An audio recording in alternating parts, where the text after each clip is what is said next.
say something to you. Spill that. Oh, God. Oh, that's what Kathy doing. Did she just walk out? Kathy just went up the elevator. Well, hey, man. How you doing? I don't know. She went. She went up the elevator like 5 minutes ago. You know, she moving a little fast, a little quick. I'm gonna steal one of these towels out there. Put it on that table.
Away games and So it's a mask.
Good morning, good morning, good morning. It's that time of year again. It is CIAA Football Media Day, and it is so good to see the 12 member institutions, our newest member institution, that of the Bluefield State University Blues, all our CIAA fans, our administrators, our sports information directors, and our distinguished guests. It is so good to see you.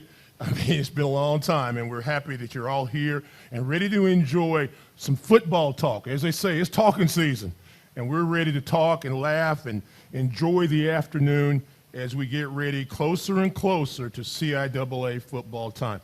Before I get started really in pieces, just a couple of things I wanted to do real quick. First of all, as I said a second ago, I'd like to welcome Bluefield State into the CIAA. President Robin Capehart, the Vice President of Athletics, Mr. Derek Price. We'll talk to and hear from Coach Tony Coaxum and one of his student athletes a little later on. Also, we'd like to welcome Franklin Turner from Lincoln University as a new football coach, and we'll meet with him later, along with Howard Fagan. Just want to congratulate them on being here. Something real quick about CIAA football. So many people get a misconception of this great conference and how good some football is. Let me throw some numbers at you real quick. It shouldn't be surprising that the CIAA football championship last year ended in a buzzer beater, in a last-second kick, that Fayetteville State won that championship. There were 32 football games last year decided by 8 points or less, obviously the championship game being a three-pointer nail-biter. CIAA did some great things. And just hold with me for 1 second. I want to share some great accomplishments that maybe everybody doesn't know or didn't remember at the CIAA. Here's real quick couple of things. Shaw and Virginia State were in the top 15 this past year in pass interceptions. Shaw led the league. Red zone defense, you had 5 schools, Winston-Salem, Bluefield, Virginia Union, Fayetteville State, and Shaw, that were in the top 20 in the country in red zone defensive efficiency. Block kicks, Virginia Union led the nation in kick blocks, and Elizabeth City was tied for 4th. First down defensive efficiency, Winston-Salem State led the nation in first down defensive efficiency. Johnson C. Smith was 3rd. How about that? Bluefield, our newest member, they come in playing defense, was 14 in the country. I could pass on some other things. The number 1 rusher in the country last year was our very own Jada Byers. He ran for 1,928 yards. Number 31 was Darius Hagans from Virginia State, who, as my understanding, is in an NFL camp right now. As far as all-purpose yards, once again, it was Jada Byers. And don't forget about Quincy Hall, which was the 11th best as far as all purposes. Tackles, Kai Gray from Lincoln a year ago was the number 11 tackler in the country, and Jordan Ennis from Bluefield State was number 15. And the only reason I'm even mentioning this is because so many times people don't understand the magnitude of how our student athletes perform on the field and some of the things that get lost because you don't always see or hear. They did a great job last year. 5 teams won 5 or more games, and 6 teams in the CIAA last year improved on their record from the 22-21 season. So again, CIAA football moving forward. We've got great coaches, great administrators, and things are looking good. Just wanted to share that bit of information and let you know why everybody is so excited about the 2023 season. Now, with remarks from the CIAA board, I present to you the president at Bowie State University, Dr. Aminta Bro. Greetings, I'm Aminta Bro, the very proud 10th president of Bowie State University, the oldest HBCU in the state of Maryland. I also have the honor of serving as the chair of the board for the CIAA. And so to all of our student athletes, as you get underway with another academic year, I want to thank you for another year. First and foremost, congratulations on successfully achieving your academic goals. And then this coming year, I know will prove to be another exciting and spirited year. Know that our respective campuses, along with all of our alumni, faculty, staff, and students, will be here to cheer you on. We are the CIAA, the oldest African-American athletic association, and with immense pride, we carry forward our illustrious legacy. So let's go, CIAA. Dr. Bro from Bowie State University.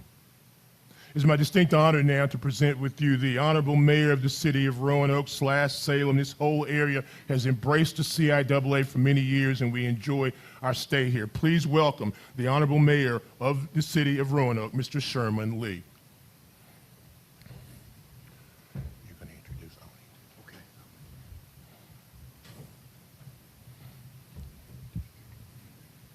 Good morning, everybody. Now, I won't ask you to say that good morning again. I usually do that, but it's okay. I don't think there's anybody in this room any happier than I am to have you here today.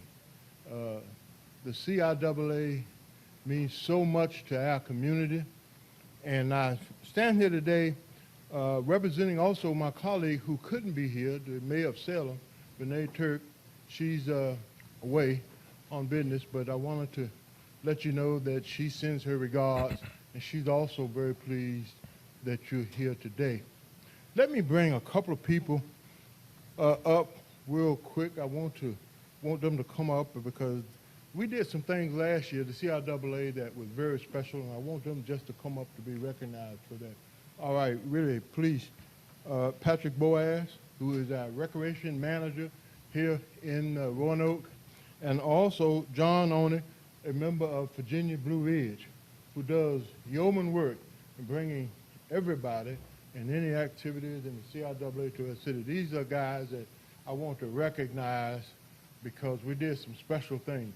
And first of all, but let me say greetings to the coaches and the athletic directors and other staff and administrators. We're delighted to have you here.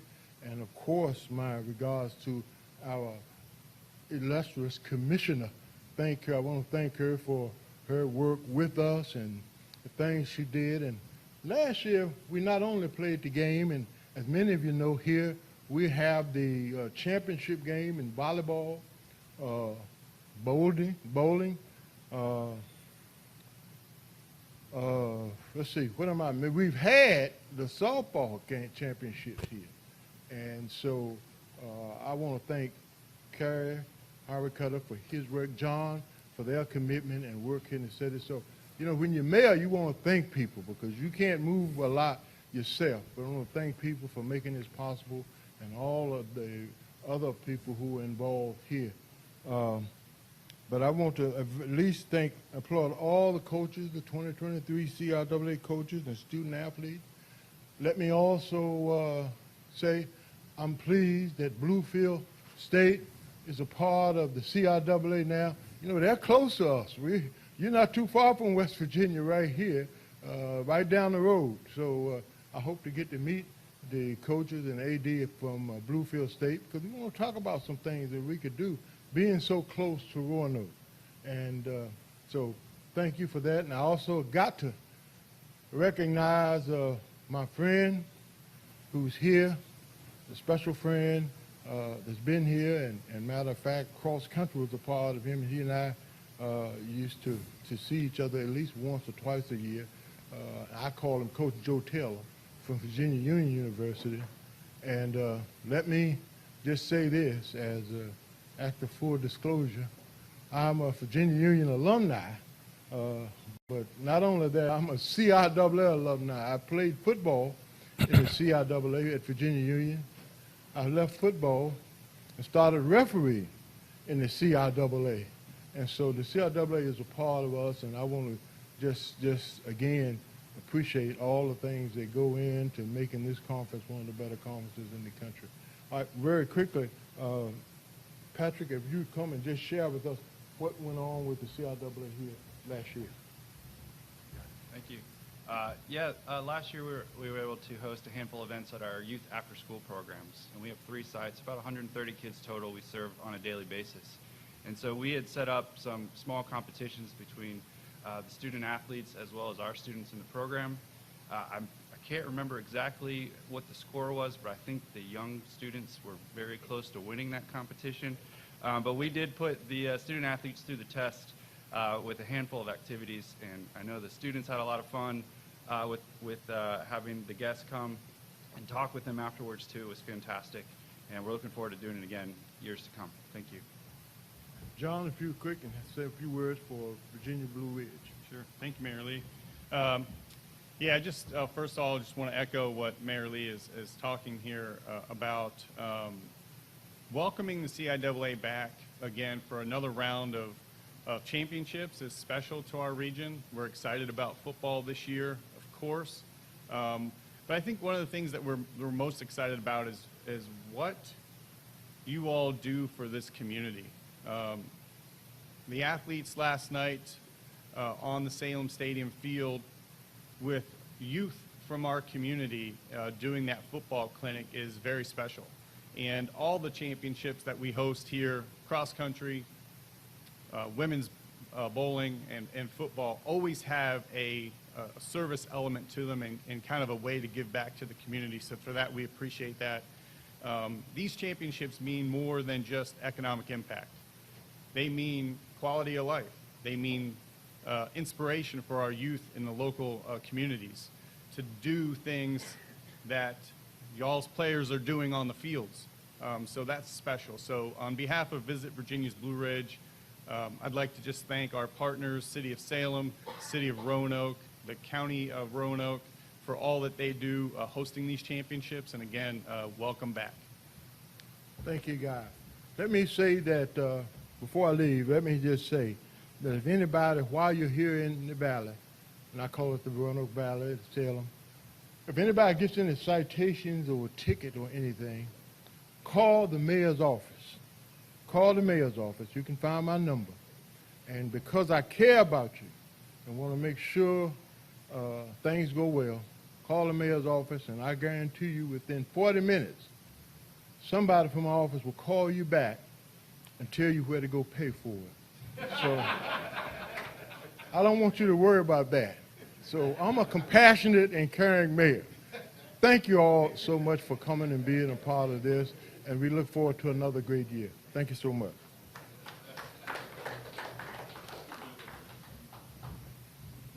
Yes, sir. I got a ticket, too. Thank you, gentlemen.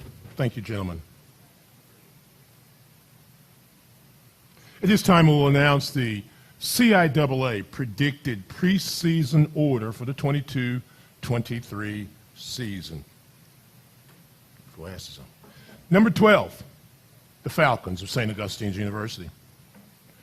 At number 11, Livingstone.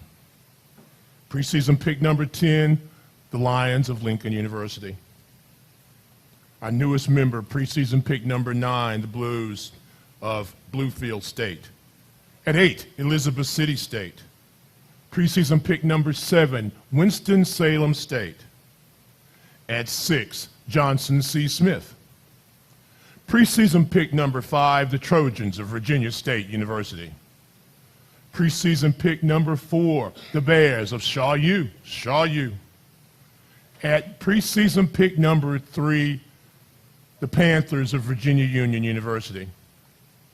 Preseason pick number 2, Bowie State. And the preseason favorite to win the CIAA and retain their championship, the Broncos of Fayetteville State University. That is your predicted order of preseason. Now for your preseason all-conference team, the CIAA 23. It starts like this. On offense, Kalen Carver from Virginia Union. The offensive line, from Virginia State, Matthew Foster. From Fayetteville State, Tyler Fleming. From Fayetteville State again, Michael Todd. From Shaw University, Queonte Hilliard. And Justin Meade from Virginia Union. The wide receivers, Brevin Caldwell, Johnson C. Smith. Keishane Hinckley, Bowie State. The quarterback, Isaiah Freeman from Lincoln. The running backs, and you won't find any better than these two. Jada Byers, Virginia Union. Sidney Gibbs from Shaw. And the preseason kick returner, Larry Hackney from Virginia Union. On the defensive side, your place kicker from Virginia Union, Randy Myers. The defensive lineman, Cameron Merrill, Fayetteville State. Isaac Anderson, Virginia Union. Armani Burden, also Virginia Union. And Miguel Pillow Smiley from Virginia State. Your linebackers, Kentrell Caldwell, Fayetteville State. Shamar Graham from Virginia Union. And from St. Augustine's, Lee Sales. Your defensive backs, from Virginia State, Willie Shaw. From Bowie State, Jordan Carter. From Shaw, Jay Boyd. And from Lincoln, Eric Best. The punt returner, Dennis Jones, St. Augustine's University. And your punter, Devin Verstegen from Shaw University. Those are our preseason picks for this season. Our HBCU Go TV schedule goes like this. September 16th, Shaw versus Bowie State. September 23rd, Fayetteville State, Virginia Union.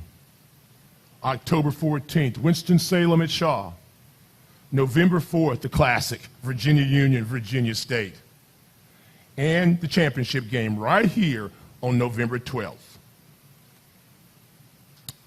With that being said, and that is that, and we can get information. With that being said, we will now begin our one-on-one interviews and three-on-one interviews with our student athletes and our respective coaches. First up will be the Falcons of St. Augustine's University and head coach Howard Feggins. Gentlemen, if you'd please come up.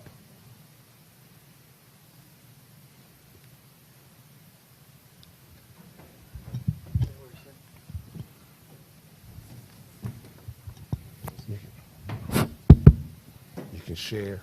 Okay. Yeah, if one of you can get over here, it'd be great. Doing good, guys. Now, no.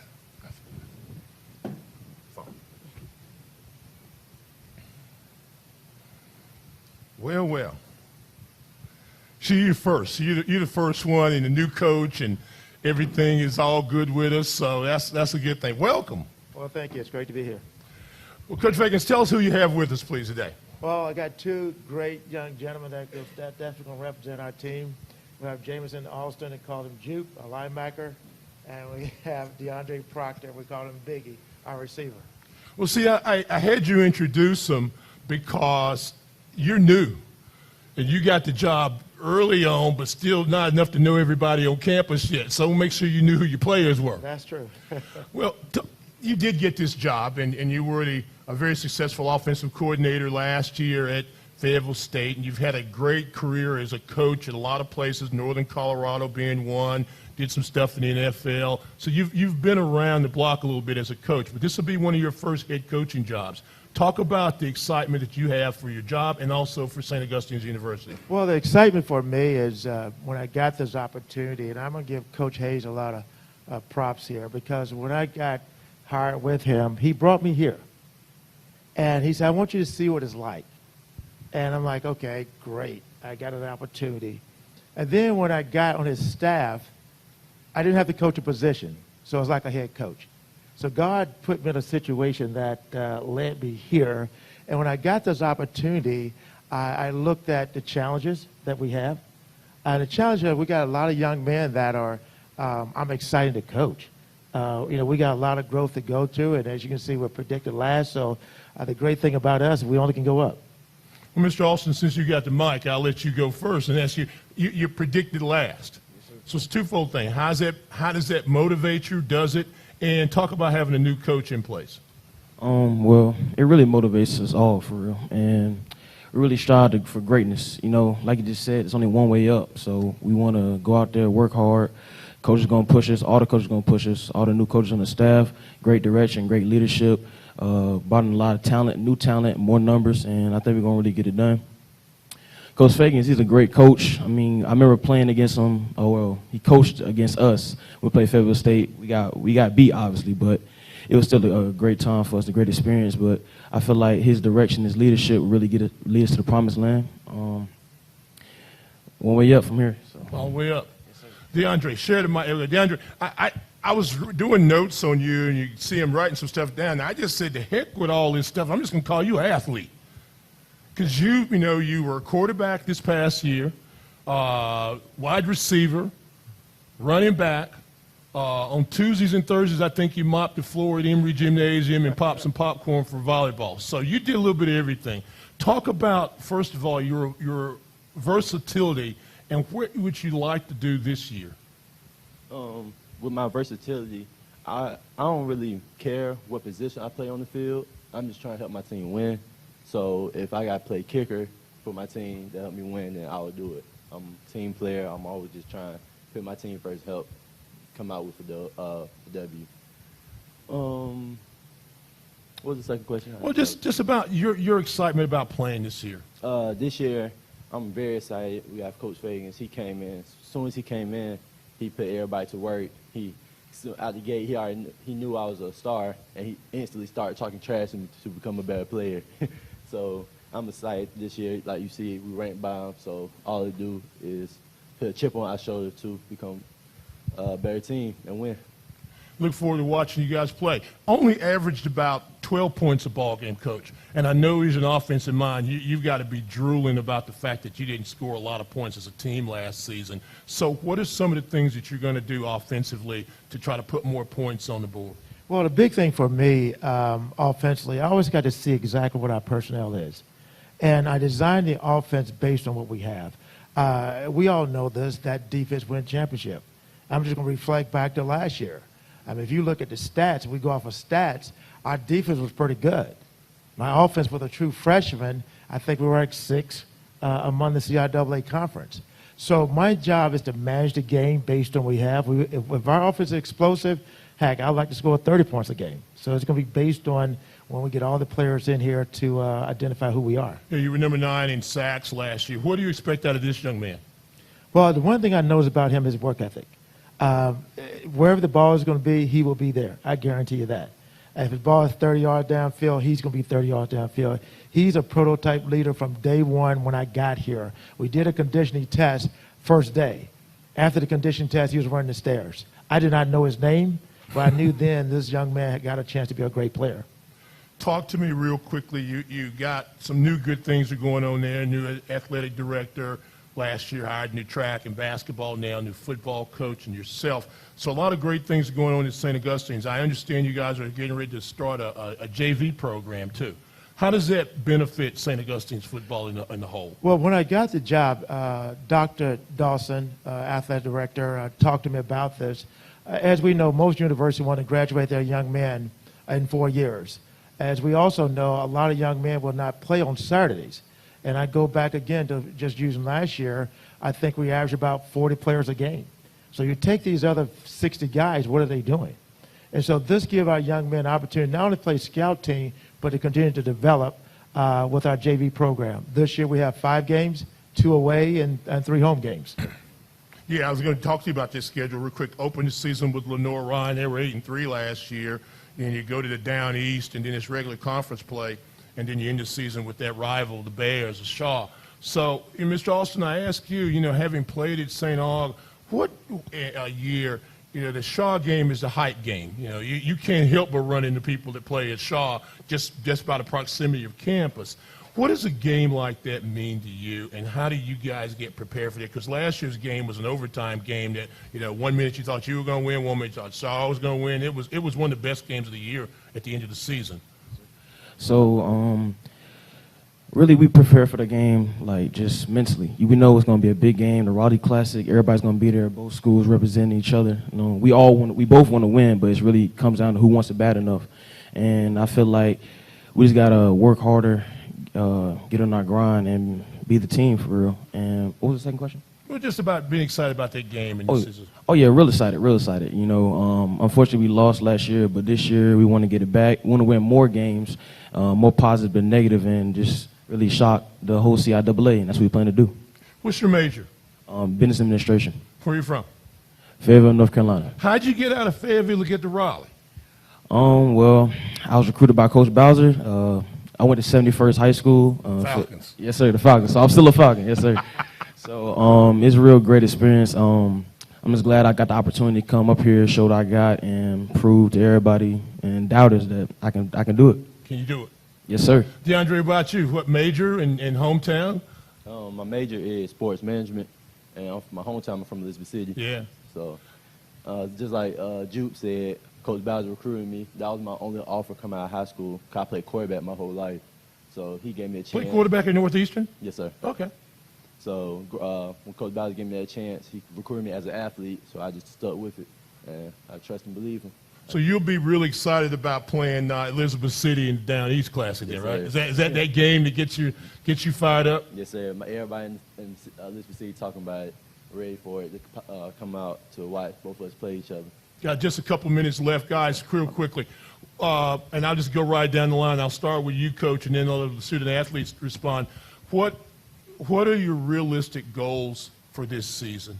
You only won one ball game last year. However, you win some games and had some chances to win some ball games. But now it's a new regime. What are the expectations for the Mighty Falcons? You know, I come here as a winner. I don't come here with the expectation of being on the bottom. As Jupe said earlier, I'm here to shock the conference. I see the stats. I know these teams. I've been here. So I know the expectation. So I expect to win it, to be honest with you. DeAndre? Just like Coach Fagan said, we plan to win. Everybody keep doubting us. We're going to show them this year. Mr. Austin? Like Coach Fagans and Biggie said, we want to win, and we want to shock the whole world for real. And that's what we come out and plan to do. So Ciaa, get ready. Ooh, okay. He's on offense. You're on defense. You hit him in practice? I mean, almost definitely. Do you bust him up, or does he bust you up? Nah. I bust him up. He about to come up here and lie. Don't lie up here. Well, at least we know that they know who each other are. They're ready to play, right? Yes, sir. Hey, you guys, it's always good to see you. Hope to be over there and see you during the season, but we wish you the very best. Say hello to everybody over there on Oakwood Avenue for me, and continue to fly high as the Falcons do. Yes, Thank you very much. The Mighty Falcons Thank you, everybody. of St. Augustine's University. Up next, the Blue Bears of Livingstone College. Thank you, gentlemen. I chose the School of Science, Mathematics, and Public Health at St. Augustine's University because I wanted to be in a small environment where I can interact with my professors and strengthen my knowledge to prepare myself for medical school. The School of Science, Mathematics, and Public Health is a very interactive and hands-on department. My name is Tanisha Milford. I am a biology major here at St. Augustine's University, and at SAU, I exceed expectations.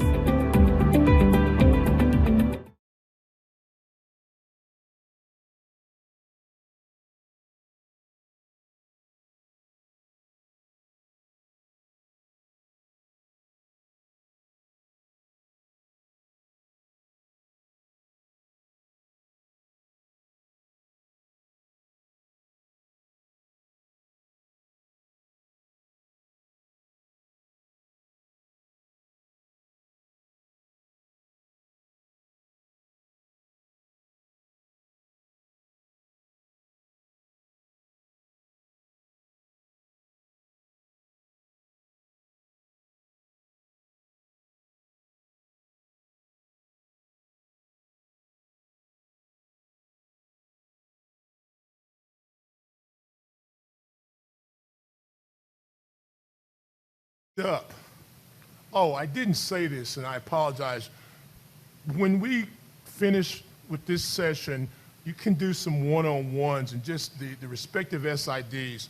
So that would have been DeMarcus Williams from St. Augustine, should be in the back or the back room, and Greg Goins, I think, and some people are there to kind of direct you if you'd like to do more interviews with the coach. So once they're finished, they're going to go to the back. And I say that because I saw, Tiana, since I saw you, I'll go ahead and get that out of the way now as opposed to forgetting. Livingstone. The Blue Bears of Livingstone College, 4-6 a year ago, 3-5, come to us this afternoon, and head coach Sean Gilbert, and a name that is familiar to the lore of CIAA fans, this is Ben Coates III.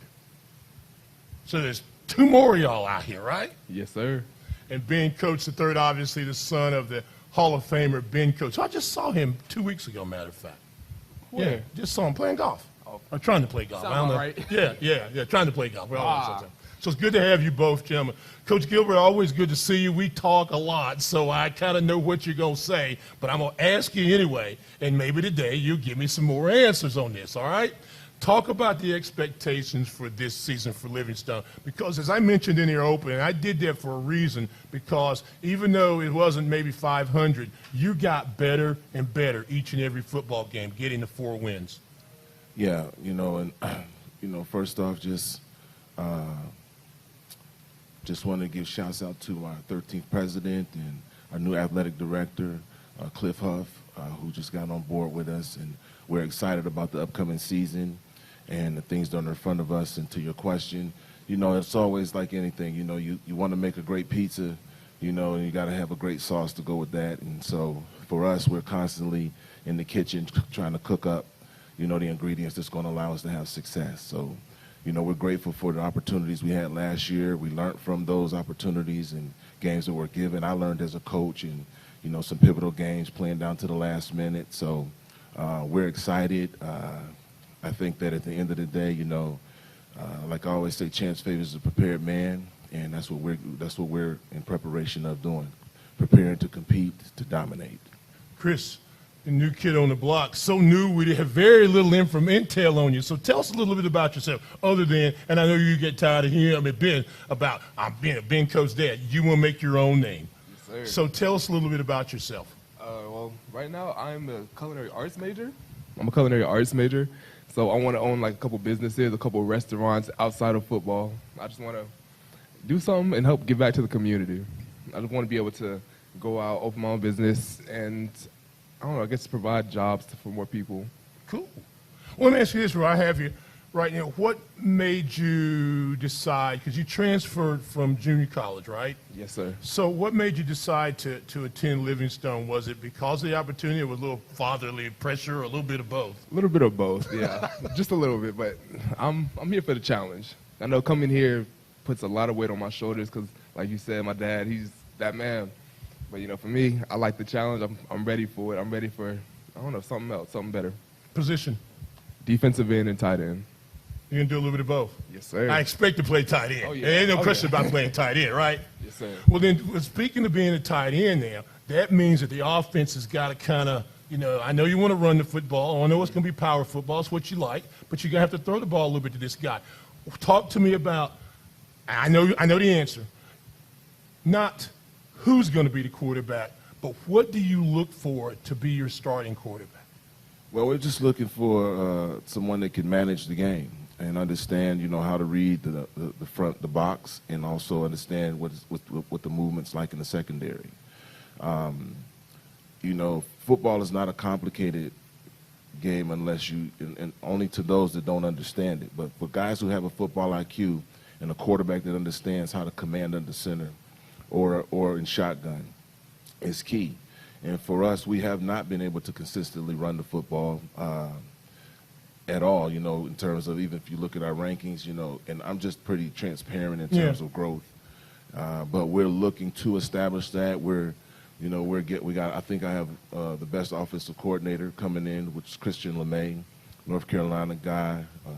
You know, went to Georgia. He's got a great experience, young, energetic, very smart.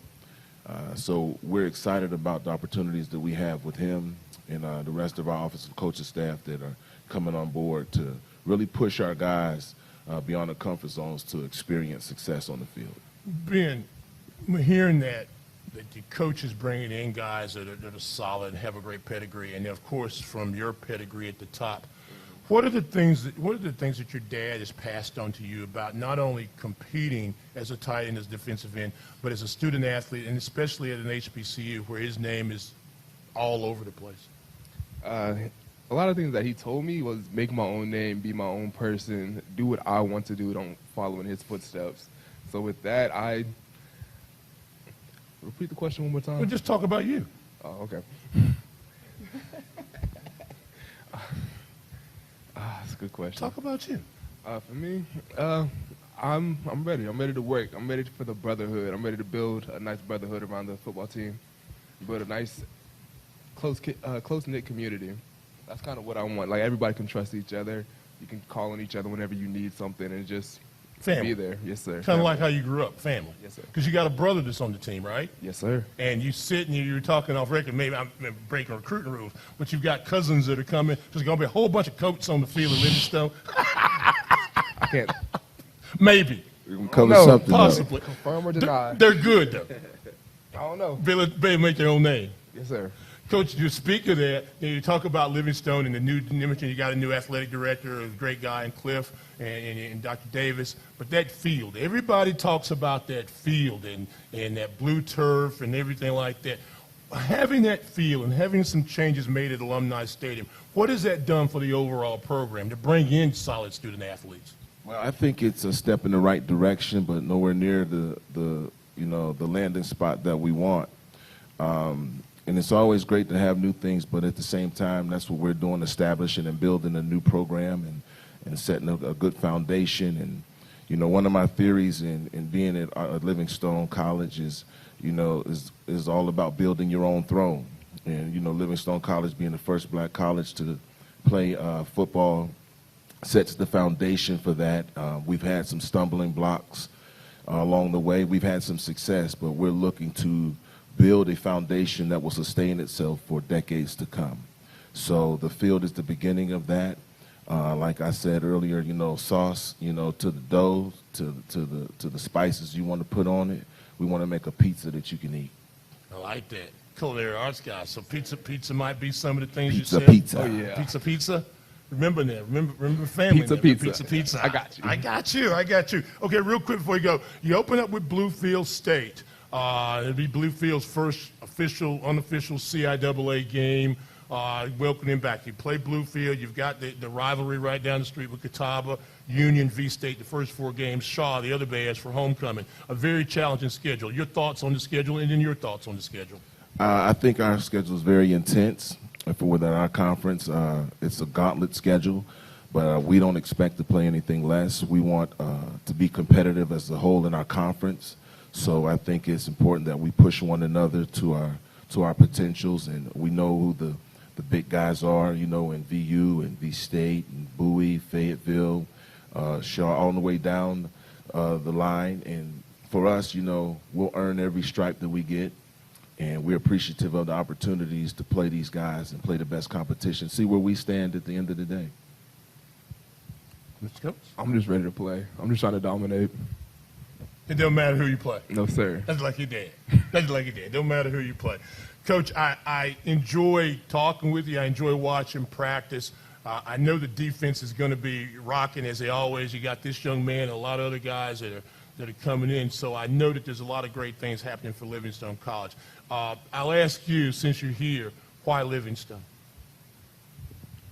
It's a HBCU. I had to get away from it because high school growing up, I went to a lot of predominantly PWIs.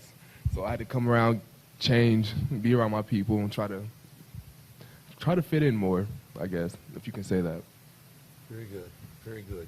Being coach the third, Coach Sean Gilbert, my guy.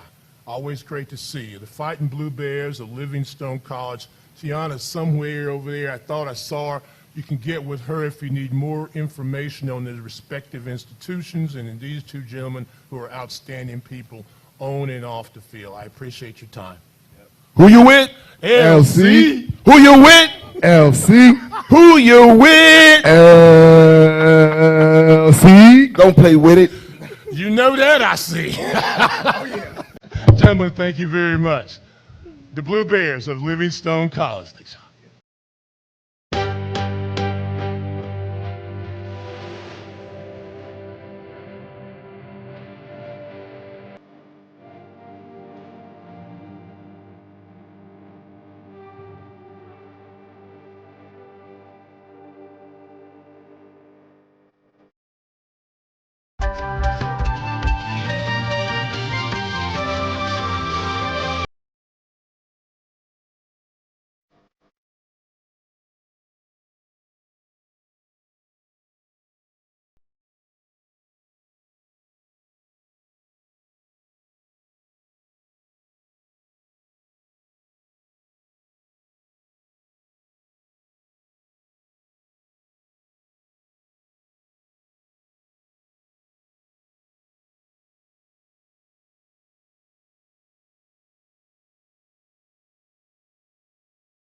Gentlemen, Lincoln, Pennsylvania, the mighty Lions of Lincoln University, 2-7 a season ago, 1-6 overall. Please welcome new head coach Mr. Franklin Turner to the stage. Eric Best, Isaiah Freeman along with them, and we'll talk a lot about them in a minute, I think.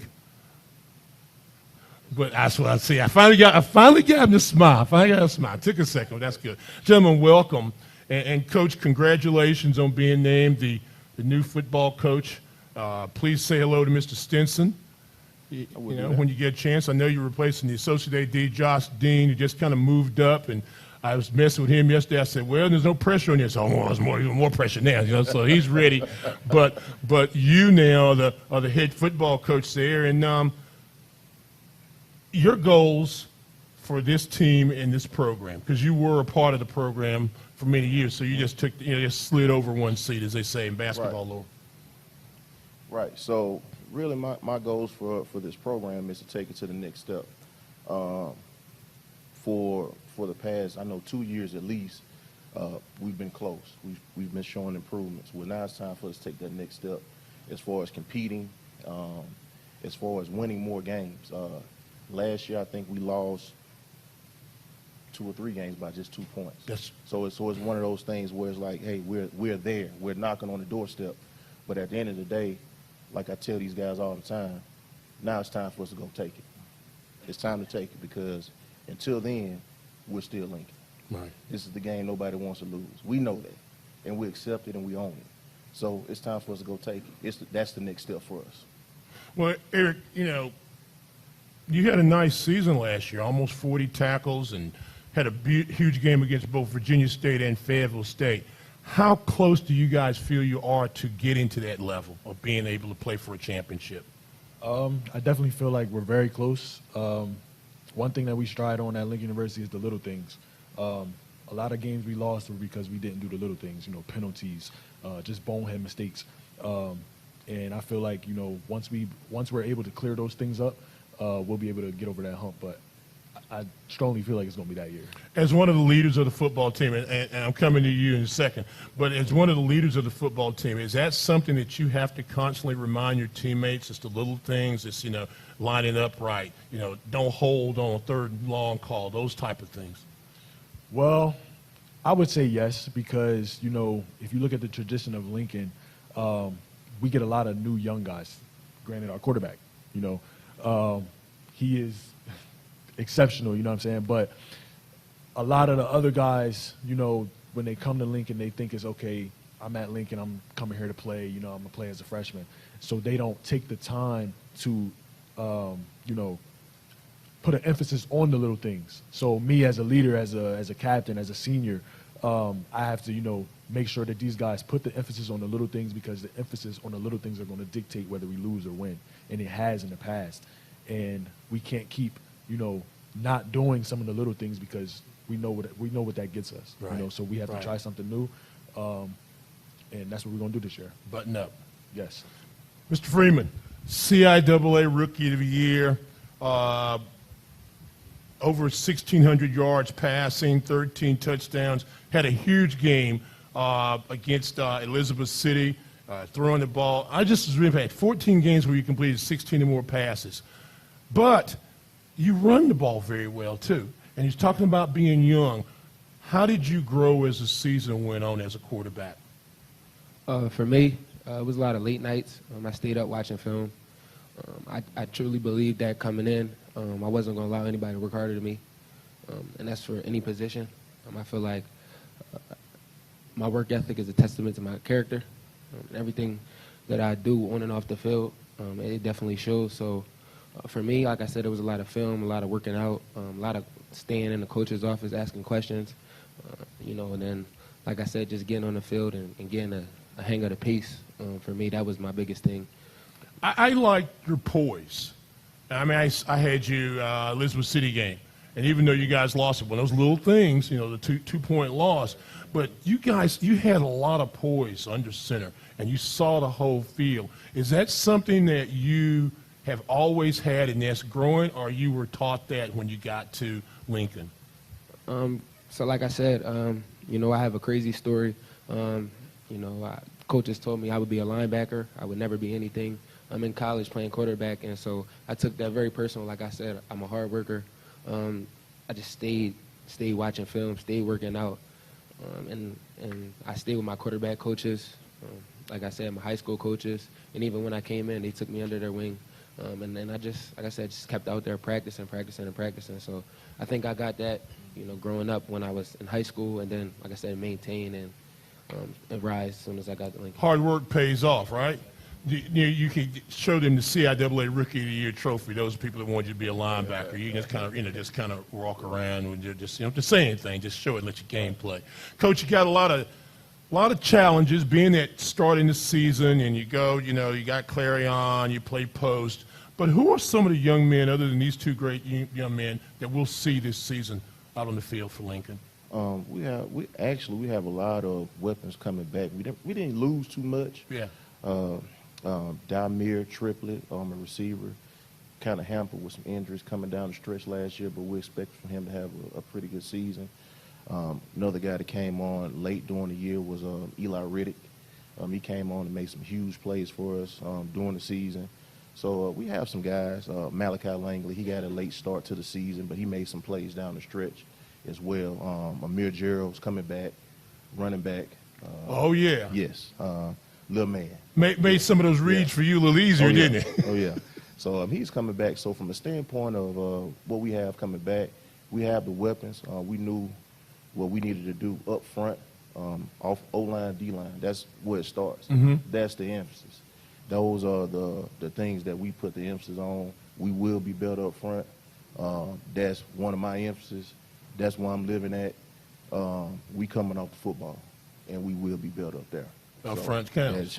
Yeah, Amir rushed for almost 600 yards last year. And you talk about your background. I mean, you know, coached at Kentucky State, played at Albany. Right. You know, did some stuff at Fort Valley, Mm-hmm. and so you understand what it's about on the line of scrimmage. Most definitely. I mean, just a piece about my background. I mean. And you coach soccer. Oh, yeah, I did. Hey, don't tell nobody that. But yeah, that's one of my hidden secrets. But at the end of the day, I know what it takes. I know what it looks like. I mean, I won 2 HBCU national championships as a player. Played for one of the winningest head coaches in Black College, James Mike White. I know what it looks like. Big Mike. And I know what it takes. And we getting there. But it's no magic wand. It is. It's going to take some hard work, dedication, but we're ready for it. Real quickly, guys, got to go. Isaiah, when you hear Coach talk about the offensive line and you hear talk about all those things that Lincoln's going to do, and you were the Rookie of the Year, and you've got a running back, you've got some receivers, how motivated are you to get this thing turned around and come back here in November for the championship game? How does it inspire you? We ready. I'm ready. The team is ready. And as a collective, I know we're all working out. We go up to the school, we work out. So, like I said, we're ready. We've realized that everybody has to tie their cleats up and throw their pads on just like us. And everybody across from us, we got to win our matchups.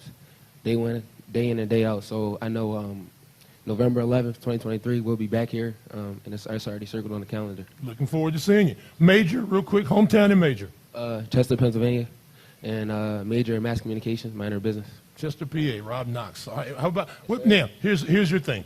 Hometown and major, all right? And then what does leadership mean to you, and how do you carry that mantle? Brownton City, New Jersey, Human Services. Leadership to me means, you can't be selfish. You got to take guys under the wing, and you got to show them the way, even if that, could possibly put your position in jeopardy.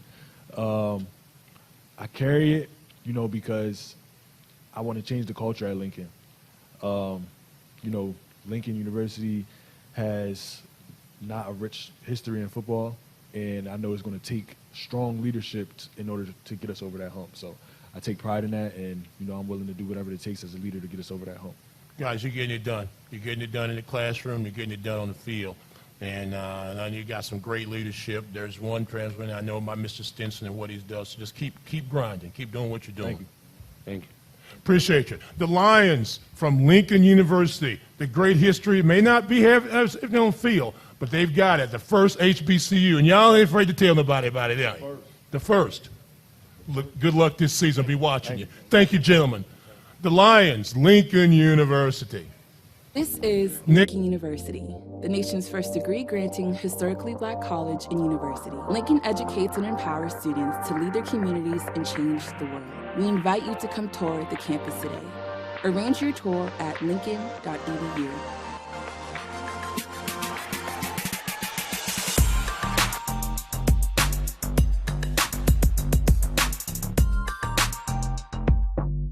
Lincoln University, learn, liberate, lead.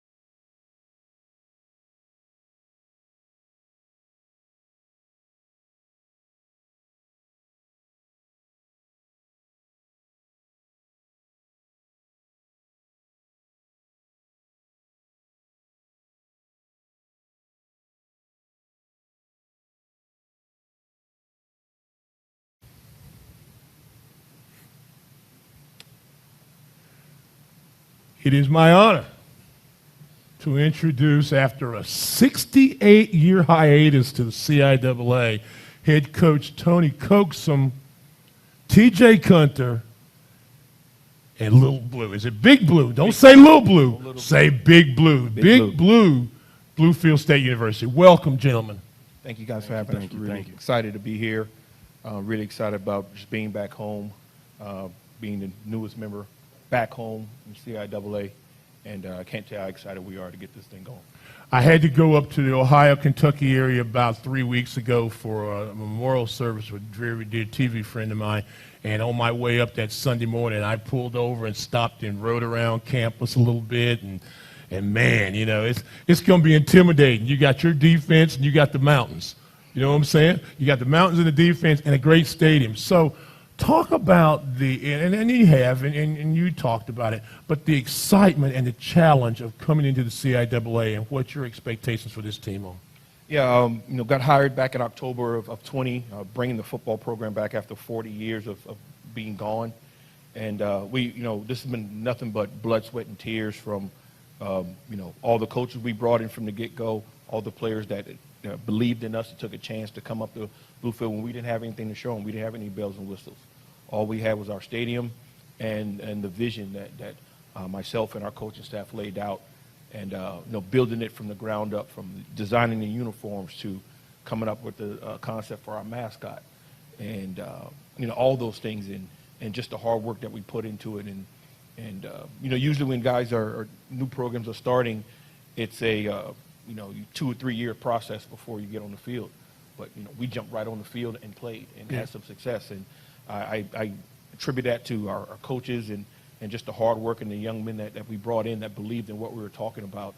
And so now, doing that for 2 years, going into a great conference back home with some great student athletes and coaches, we feel we're ready to really take that next step. And now our guys can play for something. Last couple of years, we were just playing for the love of the game and believing in us. And now we get a chance to play for championships and accolades. Well, you're talking about some of those good young men. TJ, you had a nice year. That's almost 40 tackles, involved in some sacks, played some solid games, had 7 tackles against Fort Valley. So you played some good competition.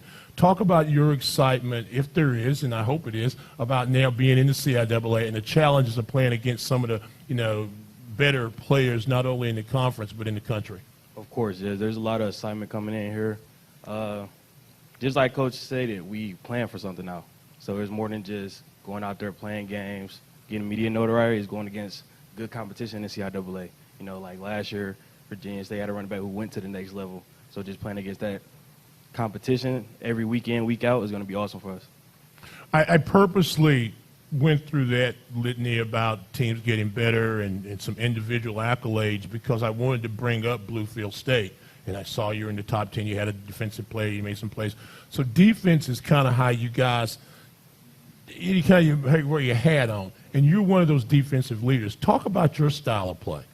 My style of play. Sorry, I'm a big linebacker. Like everybody see me, they think, oh, he's too slow. He's not explosive. He's gonna get tired. I'm a quick guy. I get to the play before the running back gets to the play, the receiver gets to the play. I do a lot of film study, so I know what the play is just by the formation. If I don't, I know how to react to it if it's something different.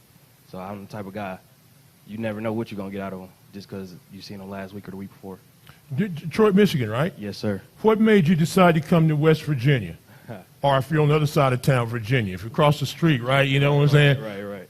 So 2022, I was at Lawrence Tech University. Not 2020, sorry. 2021, I was at Lawrence Tech University. First game we played against Bluefield State University, and I just liked the environment. I knew that they had big things coming, so on my way into the portal, I chose Bluefield State University, and it was Coach Kosun, defensive coordinator, Coach Rob. We just made a connection, and I just knew it was a place for me. Yeah, at Mitchell Stadium. I mean, that, you know, like I said, I'm on my way back. I'm riding around. You know, I'm just, and I look and I find the stadium, and it's like, yeah, because I saw you guys against Johnson C. Smith, and that's the thing too. You played some CIAA schools. You guys have had some success against a few schools in the CIAA the last 2 years. But that environment at your stadium and on campus is really special. Talk about that, and I'll ask you the same thing. Yeah, coming into Mitchell Stadium is a beautiful venue, seats about 10,000. Yeah. And, you know, we have a big high school rivalry there between Bluefield High School and Graham High School, and you can get 10 to 14,000 people in there. So we get a lot of people in there. Alumni's been great, and excitement about what we got going on, and we're really looking to amp that up by getting more and more of our fans around, and now, you know, being back home, you know, we're really looking forward to that environment of turning up and getting the doghouse rocking up there in the hills of West Virginia. TJ, is that your sentiment? I mean, because like I said, I watched a couple of games last year, and I said, wow, this is nice. Got the quick turf that makes you faster, and it looked like your fans were really excited about playing. Yeah. Playing in Mitchell Stadium is different. Like we said, just practicing and playing in there is beautiful. Like you see the mountains everywhere. Seeing it in the snow is even more beautiful. Like you just, like a kid from me from Detroit, I don't see mountains every day, so just seeing it, mindset we got, you know, pregame, we always say, like them boys up in the mountains. They can't get out of the mountains till they get done with us. So when's this, just for those of us who want to know, when's the snow going to come? Snow really doesn't get there until, you know, after football season. Okay. Won't be any snow come the fall, but we may dial up a little tricky weather for a little wind. We'll see a CIAA advantage, right? A little bit of rain, and just to make it a little uncomfortable for everybody else, because that's what we do. Share with me real quickly some of the student athletes that we can expect to see play this year for Big Blue. You know, we talked about TJ. He's done a great job being a leader for us. We're a young defense, but we got some guys coming back that are doing a lot of great things. A couple of young safeties, Alex Davis, Justin Campbell, you know, Justin McElveen, guys that have been with us for a couple of years. And then offensively, you know, again, being a young team, but we have 10 of our 11 starters coming back. And we had a couple of receivers that had great numbers nationally. Perry Wilder was finished 17th in the country in receptions per game. Our quarterback's back. And in our O-line, we got 3 guys that started almost every game for the last 2 years, and a couple of freshman linemen who started every game last year. So we're still a young team, but we have guys with a lot of experience, and our coaching staff have been revamped a little bit. But I'm very excited about the mix we have, and we're ready to go out here and really make a splash. TJ, what's your major? Business administration with a minor in entrepreneurship. And you said you transferred and you put that in the portal. So how many more years will you have at Bluefield? As a student or as an athlete? Well, as a student athlete. This is my senior year. How long you want to be around? You can stay long want to. As long as I'm around football, it doesn't matter. And oh, by the way, about this young man, 3.5 GPA this past semester, made his dean's list. He's also the SAC president.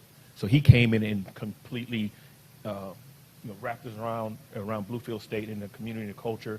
And these are exactly the type of young men that we want to bring in that embody not just the football program, but everything about our entire student body. So this is a prime example of what a student athlete is. I was about to ask you, you read my notes, I was asking about the type of young men you wanted to have, the type of teammates you guys want to have, but you want those quality and class guys. Last thing, and we'll let you go, you opened the season at Livingstone, then you got Emory and Henry, John C. Smith on the road at Winston-Salem State, and then you've got the homecoming game against Lincoln. So that'll be a good game on the 7th of November. Final, real quick thoughts on getting out there on the field in the CIAA from you, sir, Mr. TJ.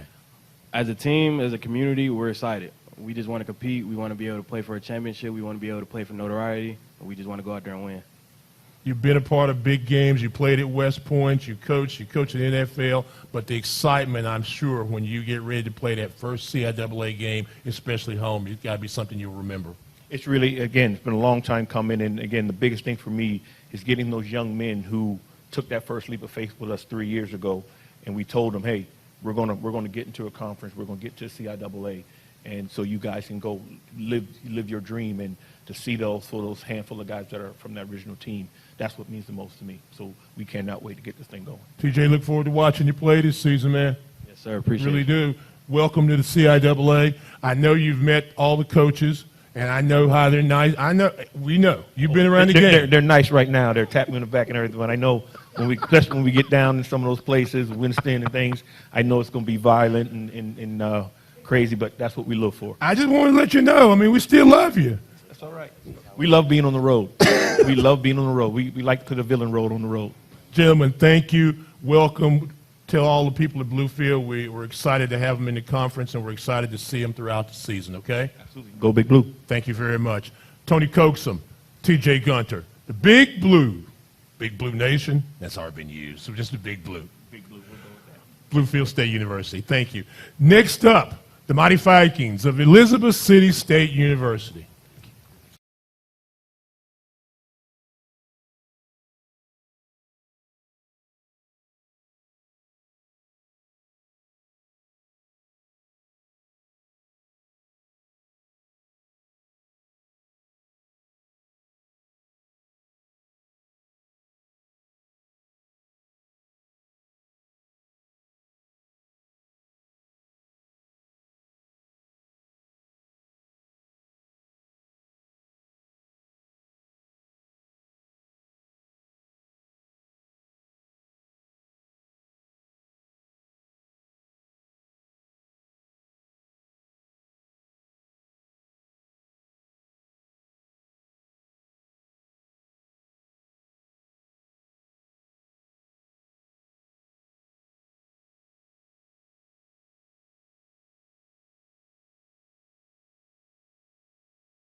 My friends, the Mighty Vikings of Elizabeth City State University, and Chase Williams, Tracy White, and of course, in his second year now, Mr. Marcus Hilliard joining us. Last year, the Vikings were 2-8, 2-6 overall.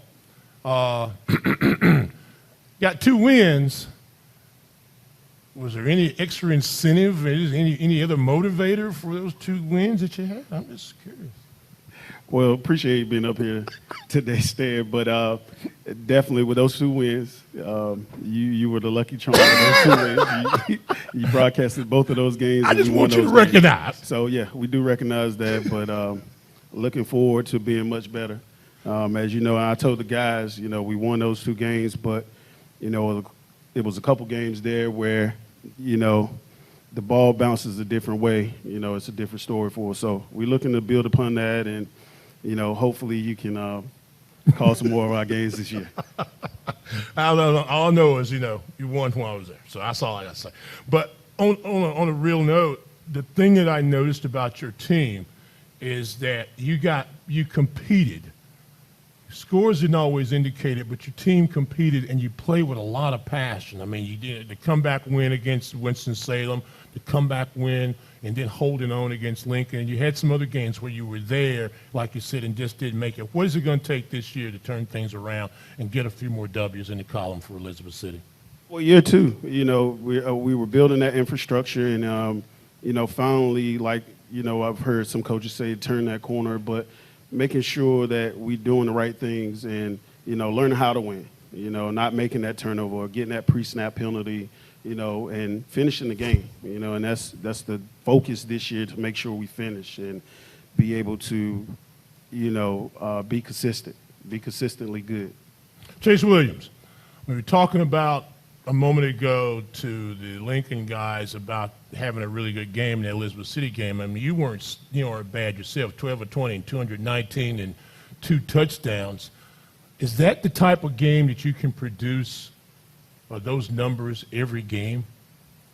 I definitely believe so. I have a good team around me, good offensive line up front, good receivers, good running backs. I mean, all I have to do is just do my job and just get to the ball and get out the way. So that's definitely something that, you know, you can expect from me, expect from our offense this year. It's just producing and putting points on the board and just moving the chains. Tracy, one thing I like about you is that, you know, and I'm not trying to be cliche, you play hard. You play hard. You know, the tough game against Union, you had 11 tackles. In the rain, down East Classic, in the rain game against Livingstone, you had 7 tackles, and you couldn't see in front of you sometimes with the rain. When you're playing that hard, what does it mean for you to see your teammates try to up their level as well? It's a great feeling, you know, like just seeing my brothers around me, just matching energy and just playing hard and physical. That's what the defense is about, playing physical and playing fast. Coach, offensively, only average about 14 points a ball game. And you mentioned your turnovers at some crucial times. Where do you look for improvement offensively and also in your special teams? Zion's gone, correct? No question. And he was great for us last year. But for us, like I said, just being consistent, you know, and consistently good and not having those pre-snap penalties and doing the right thing all the time. And, you know, that's the focus, you know, for us to be able, we're capable of it. We have the powers. We got Chase, and we got some guys that, you know, we bought in, and, you know, they're ready to roll. So now it's just, you know, for us being consistent and not making those mental mistakes. Chase, what do you feel are the strengths of your game? The strengths of my game, really, I really just work hard. Like, I'm prepared on game day because I put the work in during the week. I put the work in during the off season. I feel like I can make every throw because, frankly, I have made every throw just in the off season, just preparing up, leading up to the game. So I think just being just a workhorse and somebody that's like can really lead a team and just make all the throws on the field and just do what it's called on me. So I think that's really the strength of my game, is just being a coachable player, like, and just doing what I have to do. I'm going to ask you about this in a moment. We'll go to something else about both of you guys about leadership. But Tracy, you transferred from Alderson Broaddus. You come into Elizabeth City, different environment, but different responsibilities for you. How have you been able to adjust, new coaching staff, and now your role as a leader? When they brought me in, I took upon myself to try to take that leader role, you know. With me, I always feel like being a leader is being an outstanding man and just not just on the field, that's off the field as well. Just showing everybody what to do and how to do it. Same thing about leadership. You're the quarterback. Yes, Everybody sir. looks at you, right? Yes, sir. So you have to walk a different way, you have to talk a different way. You can't get down, can you? No, sir, definitely not. I think one of the biggest things for me, especially coming in last year, being a freshman, just understanding that I have to be even keel at all times. Like, whether we're up or whether we're down, I got to be the same. Just consistency is my biggest thing. Coach, let me ask you this. Everybody's in a young movement now. This is your second year, and I know you're a defensive stalwart at Elizabeth City, coached there, coached at Virginia Union. You've learned from some of the best. I've been sitting beside you this summer one day, and you know Coach Hayes was going through a litany of things, and it was check mark this and check mark that. So you've learned a lot. What have you learned about yourself as a coach, and how will you be better, or what will you improve on, or how as the second year goes? Yeah, well, year two, you got to have patience. Things, of course, we're in the generation of instant gratification, but, just having patience and know things are going to work out. You just got to continue to work hard. And I think for me, that's been the biggest lesson for me, that make sure I have patience. We've had some guys last year. We started him as a true freshman, and of course we knew we would have to go through those growing pains and send some other guys. Darren King was a true freshman. Ashton and Cheddar, these guys were true freshmen. They played for us. So having patience that these guys, they're going to work out. So for me, just having that patience. Both of you guys, both the players, because you can tell me. You tell me. Women's basketball won their first championship. Volleyball won their championship here. So there's a buzz of excitement on campus. What does that do for you guys? I mean, honestly, the team, we're just locked in on ourselves. We just want to win for ourselves.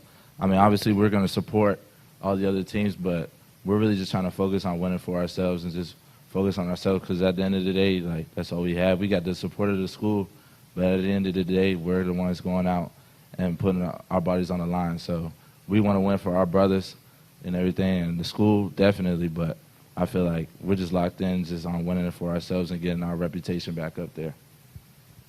With them winning and all, it was great excitement for the campus, but like Chase said, it's about the football team and us. We're trying to build around that and just grind every day in the summer, working hard, on the field and in the weight room, just getting to work and just preparing for the season. You guys put in the work this summer, new strength, condition. I know Mr. DuBose, Dr. Dixon are really excited about the direction of athletics at Elizabeth City State, and they're making that. And so I guess you guys have really been putting in the summertime work. Yes, sir. Coach, last thing for you, and let you guys go. You opened the season with Catawba, and then that great Down East Classic against St. Augustine's, and then, of course, a challenging CIAA schedule. You go to Winston-Salem this year. So talk about the season. Well, we're excited. We have a challenging schedule, of course. Like you said, we open up with Catawba, and, that'll be a big test for us just to see, they have a new head coach as well. And, that'll be a big test. And, of course, when you get to the CIAA, it's kind of like a gauntlet. We have St. Aug and, of course, Winston. And, that's been a great matchup for us over the years. And then you get to our division, the Northern Division, man. You just got to be on your game at every week. You got to come and you got to play. And that's why I told the guys we got to be consistently good, and in order for us to be successful. So we're excited about the season, and we'll be ready to go, man. We open up camp in a couple weeks, and we're excited. Good. Tracy, real quick, and Chase too, major, and I know both of you guys from Maryland, but major and all that good stuff. Sports management major, and I'm from PG County, Maryland. I'm a psychology major, and I'm from Hyattsville, PG County, Maryland. And you decided to come down to Elizabeth City State. Yes, definitely won a championship. All right, I hear you. Guys, always good to see you and hang out with you. Tell everybody I said hello, and good luck this season. We'll be following you. Very proud of what you guys continue to do. Academically, you're knocking it out as well. So that was the thing. I think at the awards dinner, you had like 130 student athletes of all sports that were, award winners academically. So you guys are getting it done on the field and classroom. Keep up the good work. The Vikings from Elizabeth City, head coach Marcus Hilliard, along with Chase Williams and Tracy White. The Jordan Lynch is somewhere in the back. Can't see in the back, but Jordan is there. If you got any questions or anything about Elizabeth City football, is that you right there, Jordan? Jordan's right over there. If you got any questions and want to meet these gentlemen anymore, up close and personal, see him back there, and they'll get that done. The Vikings of EC. Yes, you. Thank you, guys. When you say Viking pride, tell Tiller I said hello. When you see him, tell Tiller I said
Winston-Salem State University, the Mighty Rams, 3-6 a season ago, 3-4 in conference play, led by head coach Robert Massey and offensive lineman Darius McDuffie and Justin Fleming, JD in-house, right?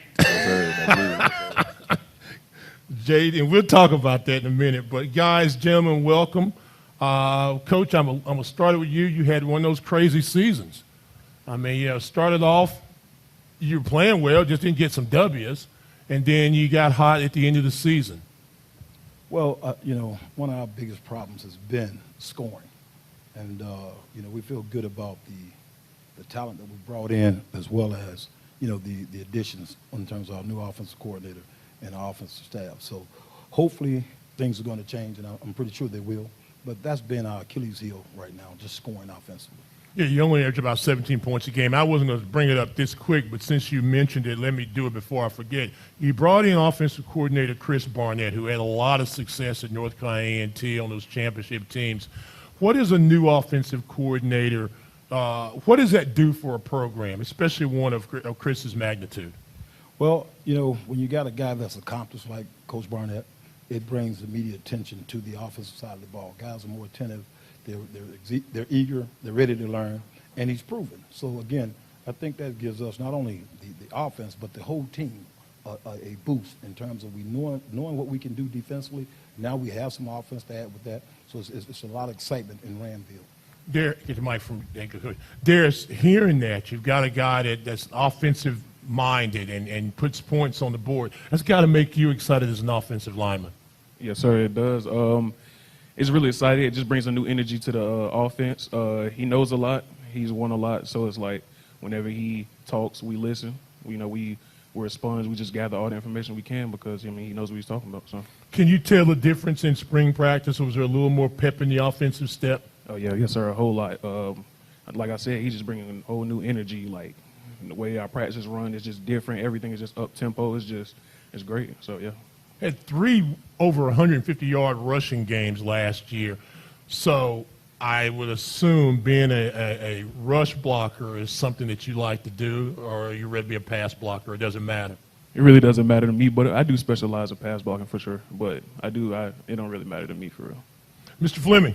Yes, sir. Mr. Fleming, it's always a pleasure. 40 tackles a season ago, and had one of the most memorable plays of Labor Day with the interception against Central State up there. How will your game get better with such a successful season that you had last year?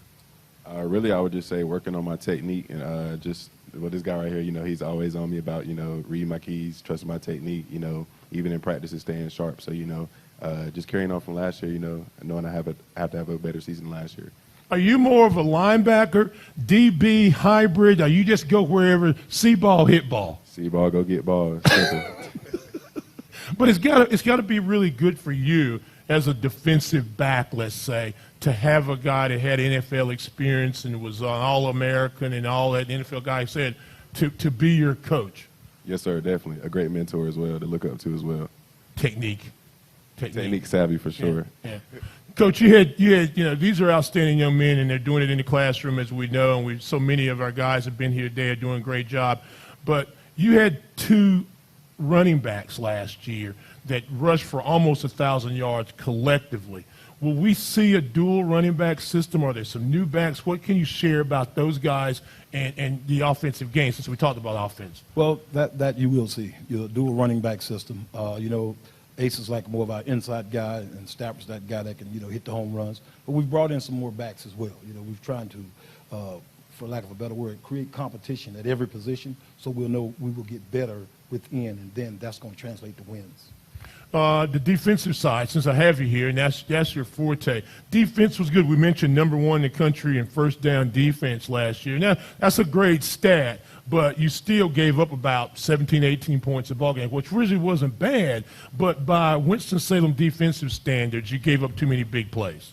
Well, and that's one of the things we've done. We've also brought in some more defensive guys as well to help improve our defense. But one of the things is, and a lot of people don't understand or don't know, is that standard of 17, that's the universal standard. If you hold people to 17 points or less, that gives you the opportunity to win a football game. And that's, believe it or not, that's the standard of a lot of teams. It's the standard we had when I was in the National Football League. Mm-hmm. Now, you're going to seek and you're going to go out and try to play for some shutouts, but that's hard to do.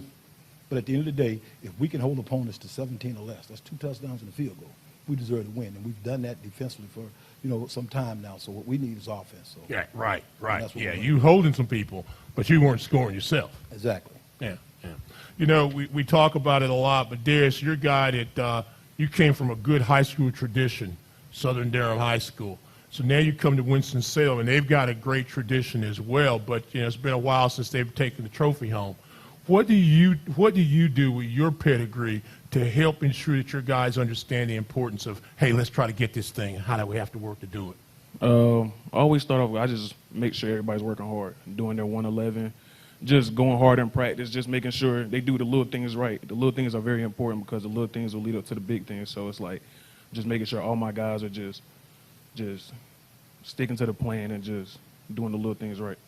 And Justin, you're from Greensboro, but you talk about pedigree. Your dad played at Fayetteville State.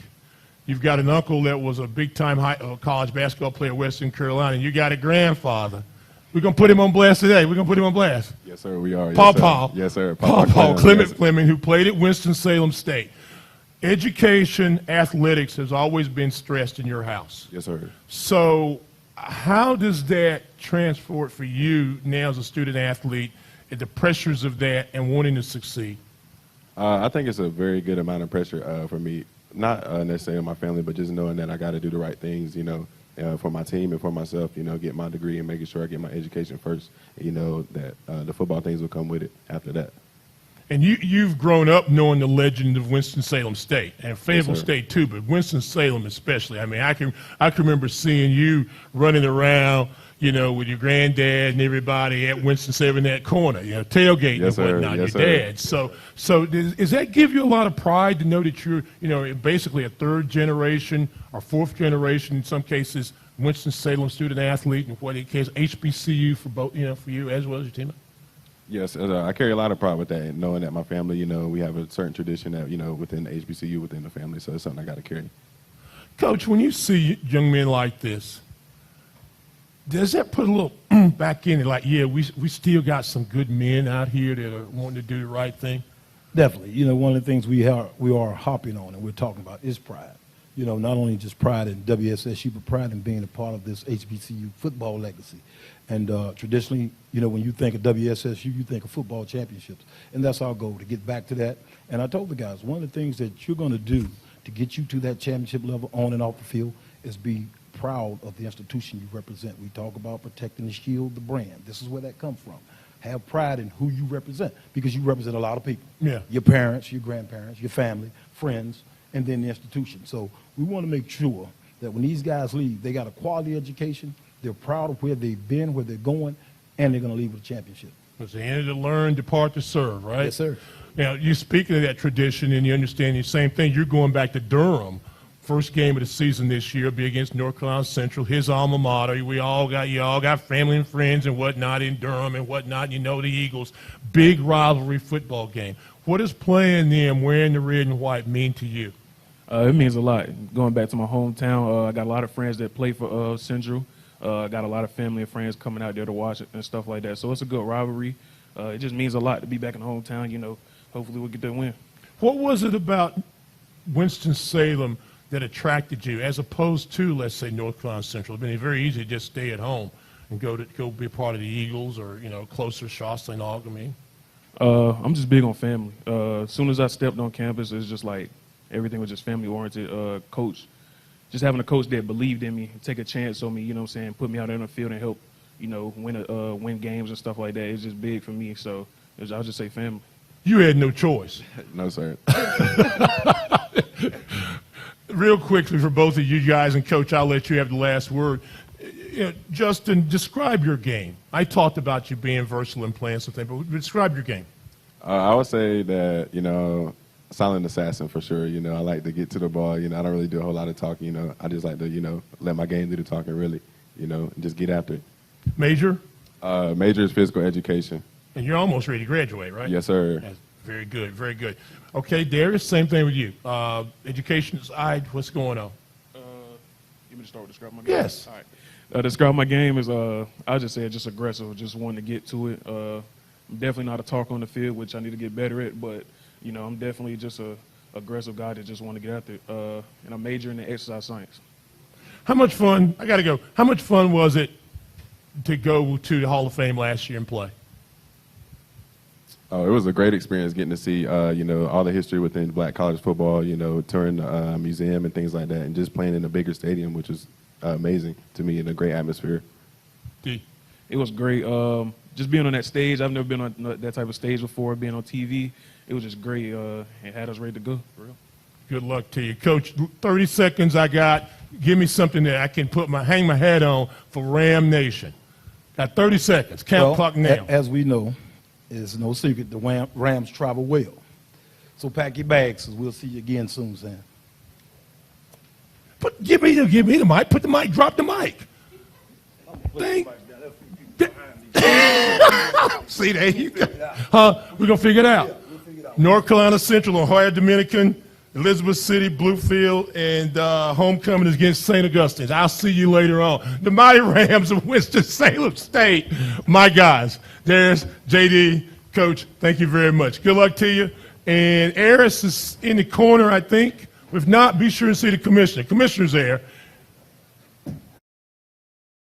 WSSU has taught me to believe in myself. It's allowed me to develop skill sets in my area and also explore other interests. Winston-Salem State has played a big role in my life. They made sure I was ready for college. There are so many opportunities here that you can't get anywhere else. Winston-Salem State has definitely provided me with every support, every benefit that I need. I just can't say enough great things about this school.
season ago. We're 2-7, 2-6 in conference play, led by the incomparable, legendary head coach Maurice Flowers, now in his second season at Johnson C. Smith. And with me is Brevin Caldwell, who had 53 receptions a season ago for 6 touchdowns, and we'll talk more about some of his games in a minute.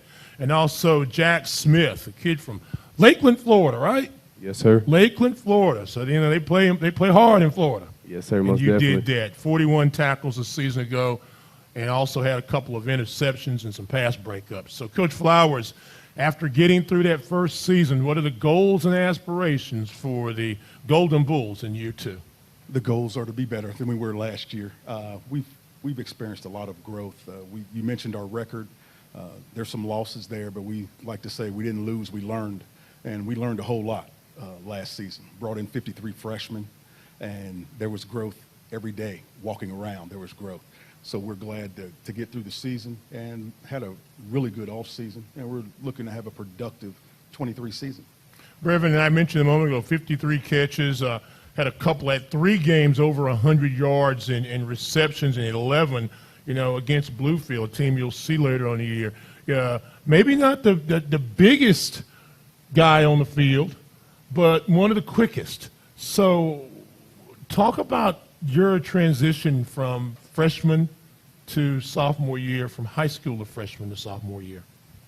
Well, I went to prep school before I came to college, so I feel like that was just a great transition for me. I was already kind of in the game before I got to college, experienced the heavy workloads, the busy days, went against collegiate talent. But as far as my transition, I mean, it was great. I feel like I didn't really have a freshman wall, as we like to describe it at Smith, where I just felt like I just had difficulty in the season. I felt like things came easy to me. I have a really good mind for the game, intelligence-wise. I just feel like that definitely played a factor in my success this year. I love running routes. You run some great routes. Now, getting ready for some games in the middle of the season, something didn't know. Jack Smith. I kept calling Reed. Jack said, boom. All of a sudden, you're just making plays. You're making plays. Coming to Johnson C. Smith, coming out of Florida, were you expected to be a big hitter as you have been this past season? Always. That's been my main goal, to make big plays, make big hits, just get the tackle, play physical all the time. What would you say, other than being physical, would you say some of your strengths as a defensive player? I think I'm versatile, so I feel like I can also cover guys, any running back in the game. I feel like I can cover, certain receivers and stuff. I feel like I can just always make the tackle. I feel like I'm a versatile linebacker. Yeah, because I'm looking at your numbers and to make the note about it because, again, you had 41 tackles, but you also had about 4 pass breakups and some tackles for losses. Yes, so sir. you played her all around the field. Yes, sir. So just imagine if I played a full season. Ooh, what's that mean? Give me some goals. Give me some goals. What's that mean, tackles? Over 50 tackles? Oh, of course. That's easy. Probably over 100. Really? Yes, sir. I'm making a note of that right now. Over 100 tackles. I'll keep put it that in in your mind. bookmark. Huh? Put it in your bookmark. Thank you, sir. I appreciate that. So 100 receptions from you? Absolutely. I like that. Coach, you mentioned it, and I want to kind of go even deeper about it. See, I like confident players. I like that. Feel good, look good, play good. And you guys are doing it. But again, the reason I brought this up at the beginning of the show was because you were the prime victim. You had 6 games. We know. 6 games, 8 points or less. Well, we said we did a lot of learning. We lost 6 games either by overtime or the last series of the game. And with 53 freshmen, you're going to get that. Starting a new program, and our big focus really, it was more off the field than on the field. We felt like if we made great gains in the classroom, the wins are going to start to come. We're very proud to say we have over 40 young men with over a 3.0 GPA. That's going to lead to wins for us. Once we do well in the classroom, that's where the discipline starts, and it's going to lead to the field. And we're just excited about the season. Jack Smith, we're looking forward to him having a full season. He was cleared after week 3, I believe, from a transfer. And Brevin, he said 100 catches. I believe we'll throw it enough for him to. Oh, there's no question about the fact you're going to throw the football now. I mean, I don't even doubt that. But here's the thing that was surprising is that as much as I knew you were going to throw it, and you had a reason to throw it to this young man, you ran the ball fairly well, too, especially with the Newman brothers. Yes, sir. Are they back? Yes, both Newman brothers are back. One will be a junior, one will be a sophomore. Family tradition. Their dad, Tim Newman, played at Johnson C. Smith and in the NFL, and they had a great offseason. They're working hard right now and looking forward to them having a really big year. And the running game will be better because the offensive line will be better. Yeah, we're excited. You had a rushing touchdown in every football game this past year. Yes, sir. Can't say that about passing games. So, and that's surprising because you are more of a pass conscious coach than maybe run, but still, Yes. I know you like the balance. Yes. On the defensive side, and Jack, I'm going to come to you. You guys had a sack in 7 to 9 games. Putting more pressure on the quarterback, being more aggressive at the line of scrimmage, is that some of the emphasis that coaches kind of played on you in this ring? Yes, sir, because the quarterback is the head of the offense. So, you put pressure on him, then the body's going to fall down. So, yes, sir. Were you surprised? Were you surprised at the success that you had early in the season, and you guys kind of continued all the way? I'm looking at these numbers. I mean, 11 catches against Bluefield, 9 against Elizabeth City, 6 against Juwan, 7 against Fayetteville State, and we know how good the Fayetteville State defense and their secondary can be.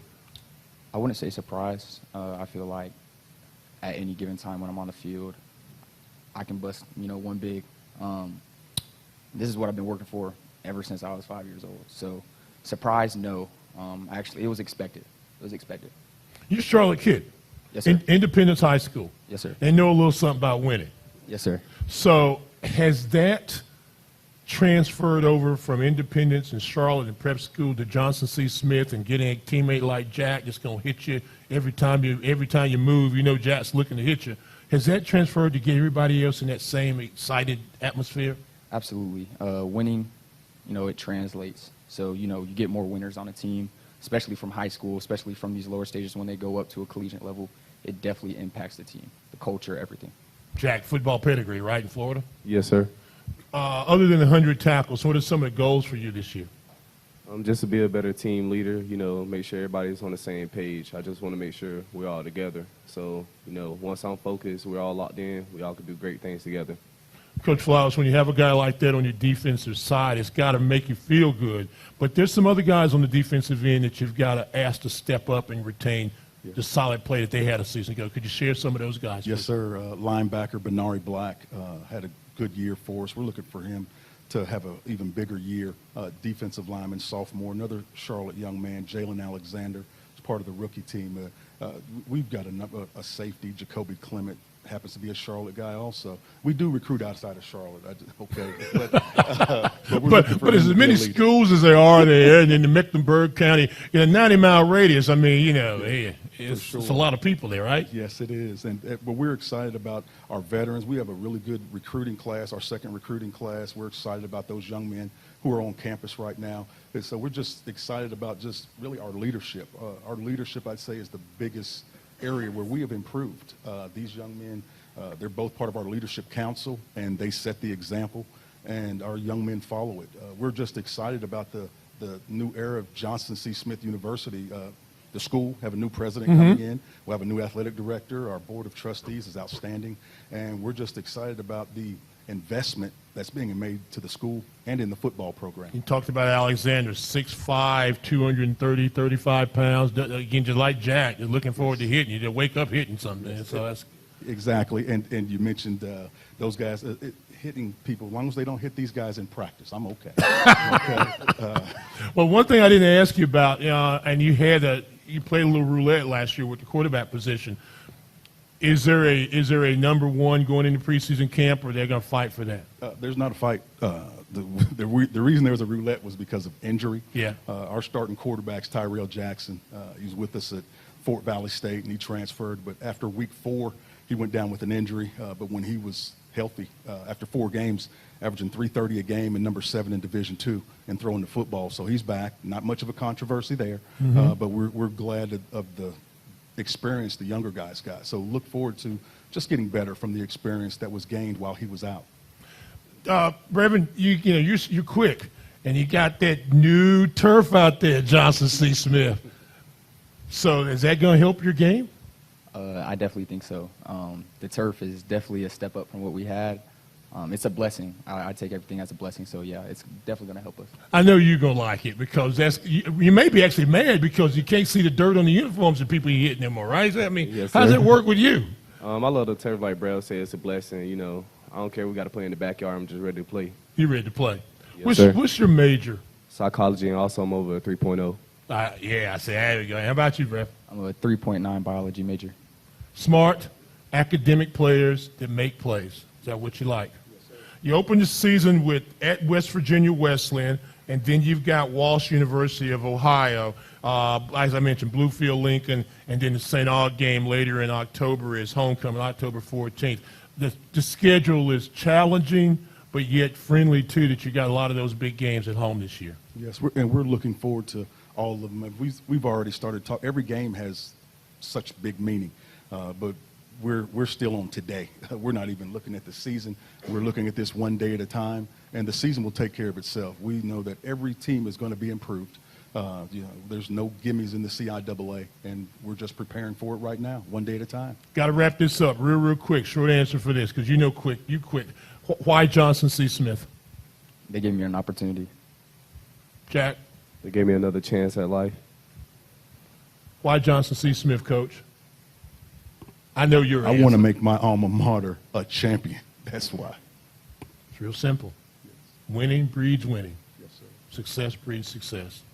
You guys, it was great watching you play this past season. Look forward to watching you again on that new turf. I'll be able to recognize the numbers now a little better because they won't get muddy. But that's a good thing. That's a good thing, too, because you had some sharp uniforms last year, too. We got some new ones. Oh, yeah, but they're sharp. We can let you use some of those old jerseys. Hey, listen, I'm always appreciative of anything. Yes. I appreciate you guys and sharing a little bit about the outlook for Johnson C. Smith football. You're doing some good things. Coach Flowers, continued success. And with young men like this, I think good things are going to happen. Thank you very much. Thank you for having us. Thank you for being with us. Jack Smith, Brevin Caldwell, and head coach Maurice Flowers, the Golden Bulls of Johnson C. Smith. And as we mentioned earlier, Aurelia Washington is someplace in the room. There's Aurelia. And when you leave the stage, the lovely commissioner is there to shake your hand and welcome you for this season. So please make sure you do that. Guys, thank you. Sir, thank you. Johnson C. Smith. At JCSU, we hold high the gold and blue, from academics to athletics. Students experience all that a historically black university has to offer: vibrant campus, active Greek life, intellectual rigor, and a sense of family and pride that keeps alumni coming back to the Queen City year after year for homecoming. JCSU students, faculty, and staff continue to set the bar high, producing Forbes Under 30 scholars and creating the first pathway to lactation consultant training program at an HBCU. JCSU, where you become yourself and change our world.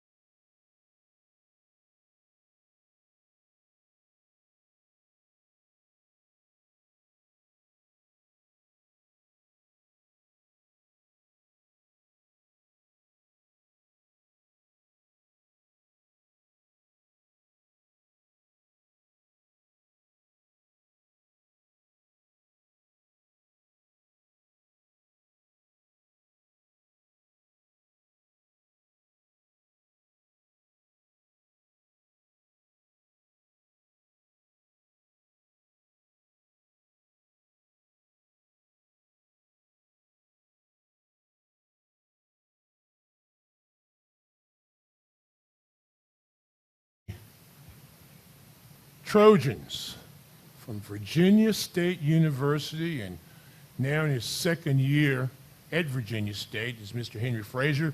Matthew Foster down on the end. Smile, Matt. You can smile today. You can smile today, okay? And defensive back Willie Drew join us. And always good to see you, Coach Frazier. I know there's a lot to talk about. I'm going to keep it short and sweet with you. But first and foremost, what you did yesterday at the end of the camp with the book, the children's book, very, very nice of you, very novel. You're touching a lot of lives, so continue to do so. I appreciate that. I appreciate it.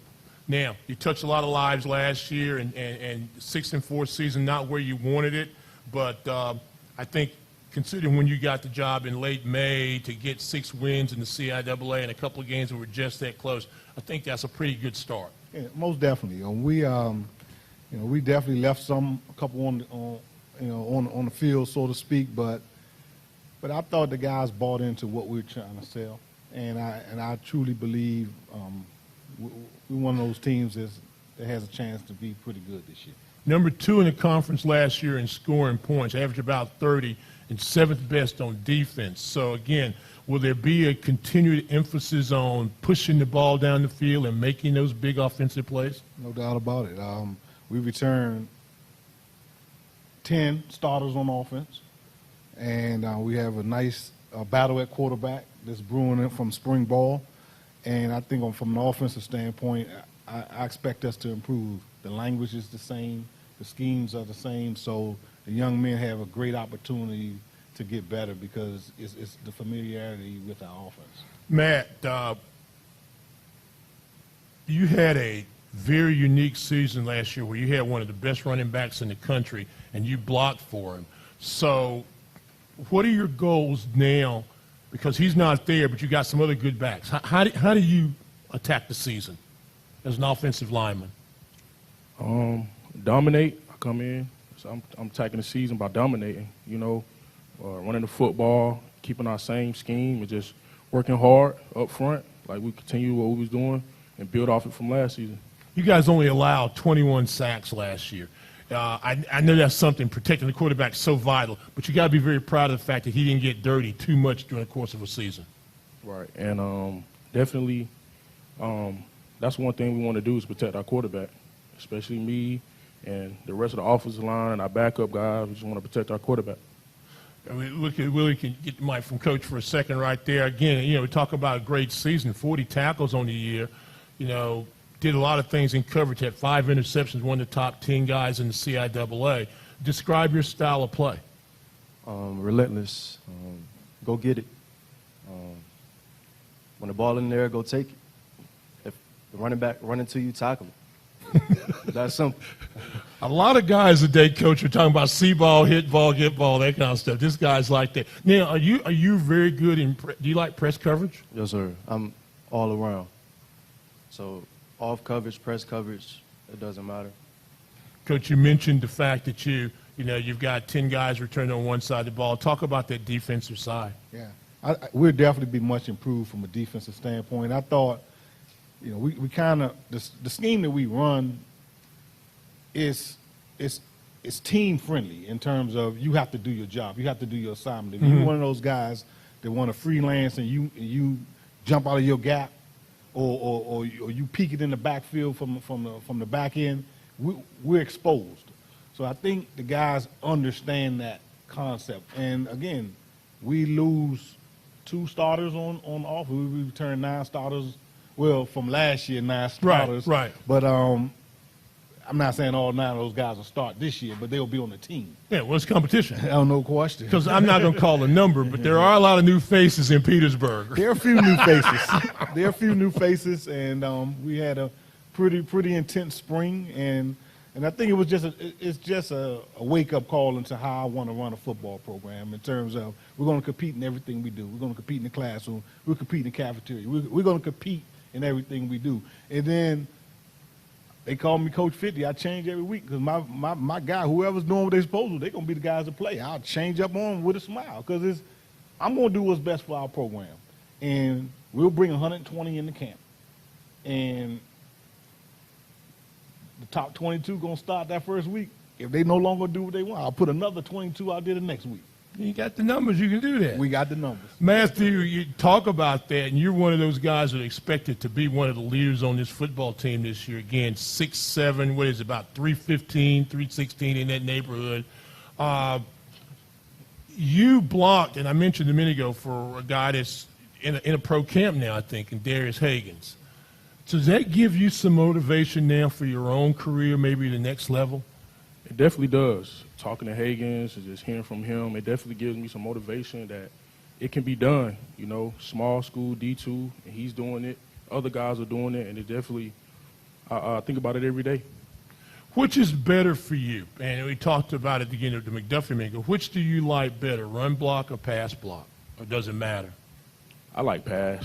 I like to show my footwork off, show them I can move. So I definitely like pass. But I love run blocking too, being physical, being dominant, get to beat up on guys. How important is that as an offensive lineman to have good footwork, especially in a guard and tackle spot? It's a big thing. The ends, they're not big like they used to be. They can move. They're running 4.3s, 4.5, so you got to be able to move. Quick feet, that's where the money at. You're trying to get that money. Yeah. Well, you got a guy that's got quick feet, quick hands, quick eyes, quick everything in Willie Drew. Your game, aggressive. You make plays. You're fearless. You're afraid. Is that something that you brought in to Virginia State? Or you've had that all the time, and coaches, I do this, or you knew to do that, play like that. Truthfully, I've always been that type of player to go get it. You know what I'm saying? So it's always been in my nature to just play ball and go get it. Coach, you lost, as we mentioned, Hagens, and Zion Johnson, I think, is also gone. So who are some other players that we can look forward to seeing in these two young men? Yeah, from an offensive standpoint, if you watch this, we ran 3 running backs, and they all got over 8 carries a game. So, but Darius was our guy, but you bringing it up to Belly. Upton's going to have a great opportunity to step into that, along with Kamani Clark. Those 2 running backs, we'll bang off of those 2 guys, and we brought in 3 or 4 other transfer running backs. We'll see what they can do.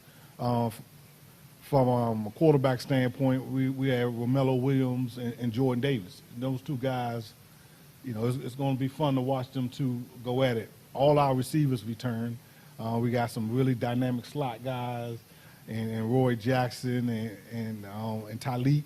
Those guys, Tyleek Ray, those guys in the slot, they do a lot of good things, and we got some good receivers on the outside, and then all 5 offensive linemen. I mean, we have Big Matt on the right, but then you got Bruno, another transfer from Maryland, a 6'8" kid on the other side. Yeah. I remember. Yeah. And you got Big Gaddy, another transfer to guard. Then we got Jay Wright, our right guard, another transfer from Bowie State. Then you got our center, Harlan.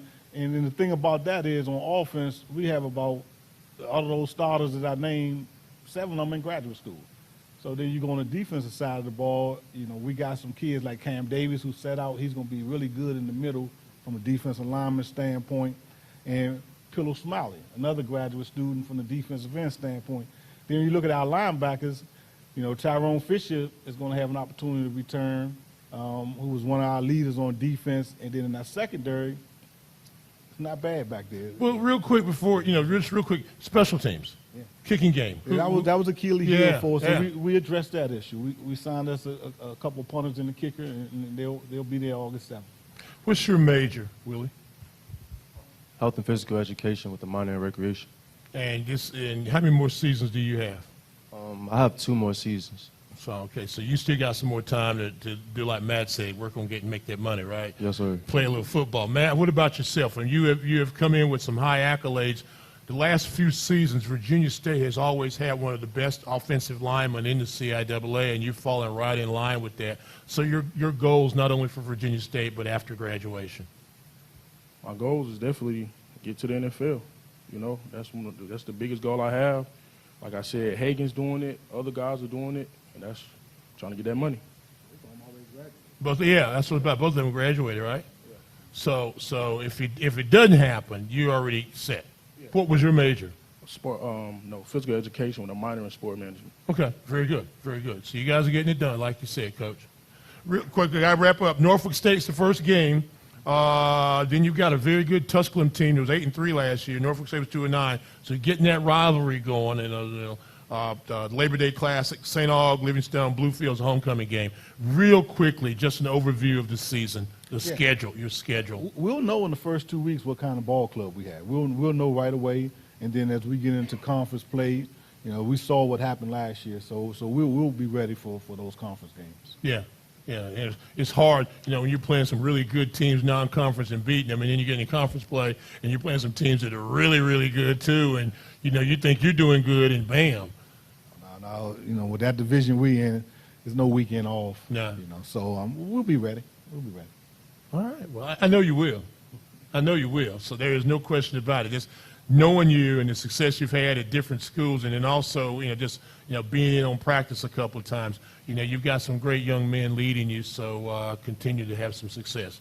I appreciate it. Tell President I said hello. Tell Ms. Davis I said hello. We wish him well. Yep, Get everybody ready at Rogers Stadium, right? Yeah. Come on out. We got a jumbotron going up too, so it ought to be nice and fun and lit down there. I mean, lit mean lights, not lit being. Help him. I wasn't trying to be cool or nothing. I was just saying it's gonna have that jumbotron. The president said he want to see it from his house, and he will be able to. Willie, can you see it from the president's house? Can you see the jumbotron? Truthfully, I don't know where the presidents live, so I plead the fifth. I don't know. But you're gonna put some numbers up there defensively, and you're gonna put some offensive numbers on the board, right? Definitely. Yes, sir. That's the plan. That's what I'm talking about. Shaylin Moore. Shaylin is in the. Oh no, she's right there. Shaylin is the SID, Virginia State, and she will assist you if you have any more questions after the fact. The Trojans of Virginia State University, head coach Henry Frazier, Matthew Foster, don't call me Matt, call me Matthew Foster, and Mr. Willie Drew. Thank you, gentlemen. Continued success and have a great season. Thank you. Thank you. You have the power right now to transform your life through education and a commitment to learn. You have the power right now to build a life you love through preparation, hard work, and dedication. You have the power right now to shape your life. No matter how hard it's been, you can always begin again. Do something that your future self will thank you for. Come to Virginia State University, a transformative experience.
The Bears of Shaw University, and with me are running back Sidney Gibbs, free safety Mr. Jay Boyd, and head coach Adrian Jones, my man. Let me see if you're going to be timid today and not speak your mind, and then make Antoine and Anthony get upset or not. We're going to see what you got in these 10, 11 minutes we got here. So, but guys, it's always good to see you. And Coach Jones, last year you had some good highs and some really tough lows. Absolutely. You were right there. I mean, we're talking to Coach Flowers about their loss. I mean, you had like 1, 2, 3, 4, 5. You had 6 games, 14 points or less, and that 14-point loss to Wingate was a team that went to the NCAAs. So you were there. You were there, but out of my 20-plus years of coaching, that injury bug hit us like no other. We were in games still, but I learned my lesson. We trying to stockpile and make sure that we don't make that mistake again. We want our 1s and our 2s and our 3s just as good as our top dogs. Well, let me hit you with that right while I have you before I get to the student athletes. So you're able to bring in more bodies, stronger bodies this year, learning from the injuries and the mistakes of last season? That was the biggest thing, making sure we create depth. We bring in 23 offensive linemen in. That's huge for a D2 program to have that many offensive linemen, and all of them look good. So you guys are ready? Stay ready. There we go. Here we go now. Sidney Gibbs. Now, I'm coming to practice. I'm going to tell you real quick. I come out there to practice one afternoon, and everybody's running hard. I look up there, and there's one player with cowboy boots on and a cowboy hat. Who the heck Gibbs, you took the hat off, kept the boots on, and started practicing. And I'll never forget that. You have a great work ethic. And knowing your family like I do, I guess that's something that you've learned from day one. Yes, sir. I've just been blessed with a really great support system in my mother and my grandma, and then I have my uncle who coaches at Fort Valley State, so he's kept me on the right track for as long as I can remember. And, you know, the cowboy boots. I'm from Black Mountain, North Carolina, so that's how we get down over there. I know. And his uncle is Sean Gibbs. Many of you may remember, outstanding running back at North Carolina Central back in the day with you and your good buddy Trey Oliver. And I find it very ironic that all three of you were coaches, all three of you were teammates, all three of you had great successes last year. I know there's a lot of smack talk between the three of you. I've seen it personally, so I understand. Sidney, you had a great season last year, but you were nicked up a little bit. How's this year going to be different? Just the leadership and the camaraderie amongst the team. I've been talking to Snipe. This is what we call him. I don't call him J-Boy. We call him Snipe. But I've been talking to him, and we're going to get closer as a team. You know, we got guys switched over to offense like Edric McDay, who's a spark plug on the offense. And then I got my offensive lineman Dante Carter back along with Keontae Hilliard. So we just got a lot of guys that are looking forward to competing and ready to go out there and win. Jay, you 40 tackles a season ago. I talked to, Coach Wiggins has been around a long time. And when and I say that in a role like he's seen a lot of great defensive players and a lot of great defensive backs, and he feels like you're one of the best that not only he's ever coached, but one of the best he's ever seen. What makes you such an outstanding defensive back? Honestly, is versatile. My leadership, as well as being on the field, just awareness, just playing hard, coming to show up every day, bringing the same energy, making sure the whole team is ready to go, just keeping everybody lit. Yeah, you have a unique quality where you had 4 or 5 interceptions, had a fumble recovery, over 40 tackles. You're always around the football. Yes, sir. Like Deion Sanders said a long time ago, water covers 75% of the earth. I got the rest. Honestly, honest to God, truth. Everything over there, my ball hard. The ball's in the air. I have 14 picks right now in my career, and a whole another season to go. The ball in the air, I'm going to get it. You're going to get it. Yes, sir. So it doesn't matter. You zone back a little bit, press coverage. I know you want to be around that football, make the play. Pretty much, I'm going to do whatever Coach Wiggs needs us to do. Like you say, he's been around the game for a long time, so he's always going to put us in a position, and we're going to be prepared to play whichever team we line up to play. And on all 3 aspects of the game, like we all got trust within each other. Like I say, offense, special teams, and on defense, we all trust each other. We all know we got each other back. And on the defense, from defensive line, linebackers, and defensive backs, we all stand on that. Like, we're going to make sure we rock behind each other. How hard is it to tackle Gibbs? Very. I'm gonna try to get something started today. Very. Honestly, very. That's why I feel like, honestly, any team, no disrespect, humbly saying it, any team in the CIAA, any team that we play against, we go against the best running back every single day at practice. So Saturday is just another practice, but with another running back. Let's see how we're going to perform. Let's see what he can do against us. Gibbs, you run around him, or you run through him, or you just get out of his way? They prepare me for every Saturday because I go against the best rushing defense in the conference, Yeah. probably in the nation. So, we go back and forth, but, I get the better of them.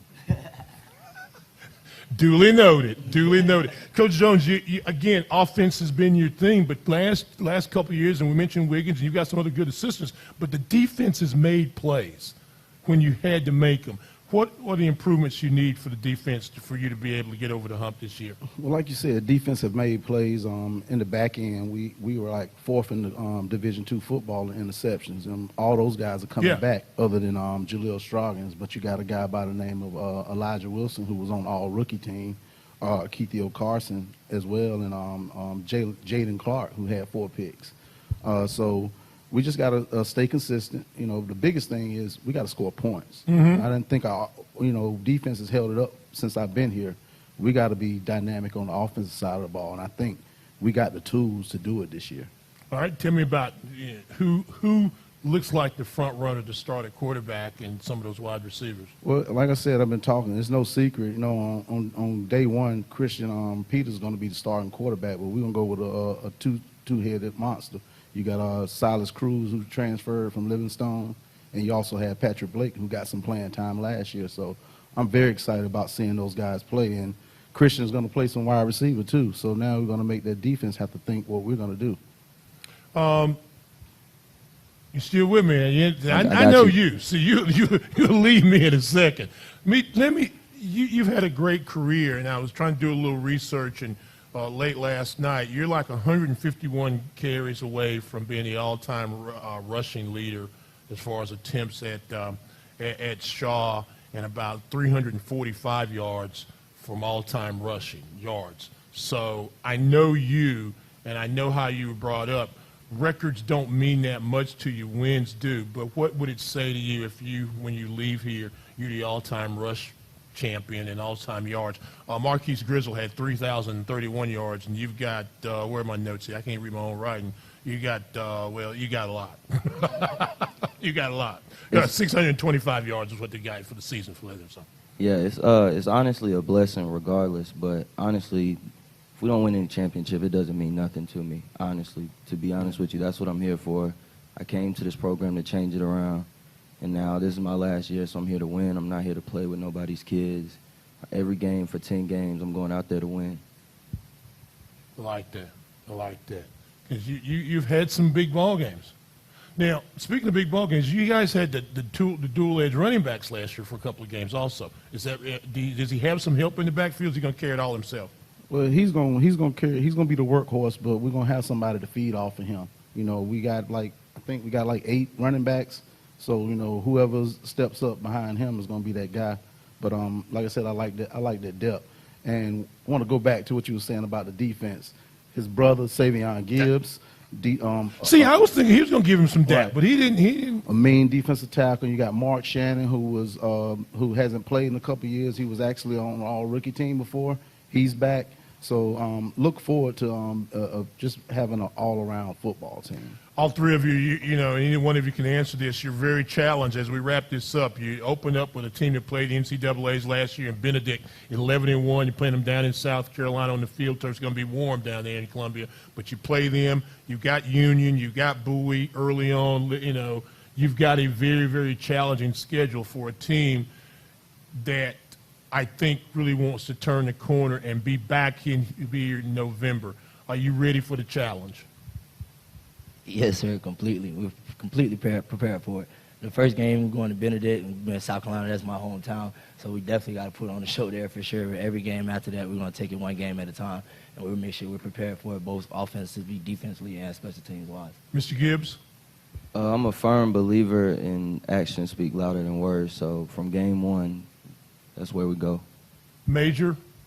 I graduated this past May with a degree in sociology, but I'm going back to school to get my master's in science and early childhood education. And what about yourself?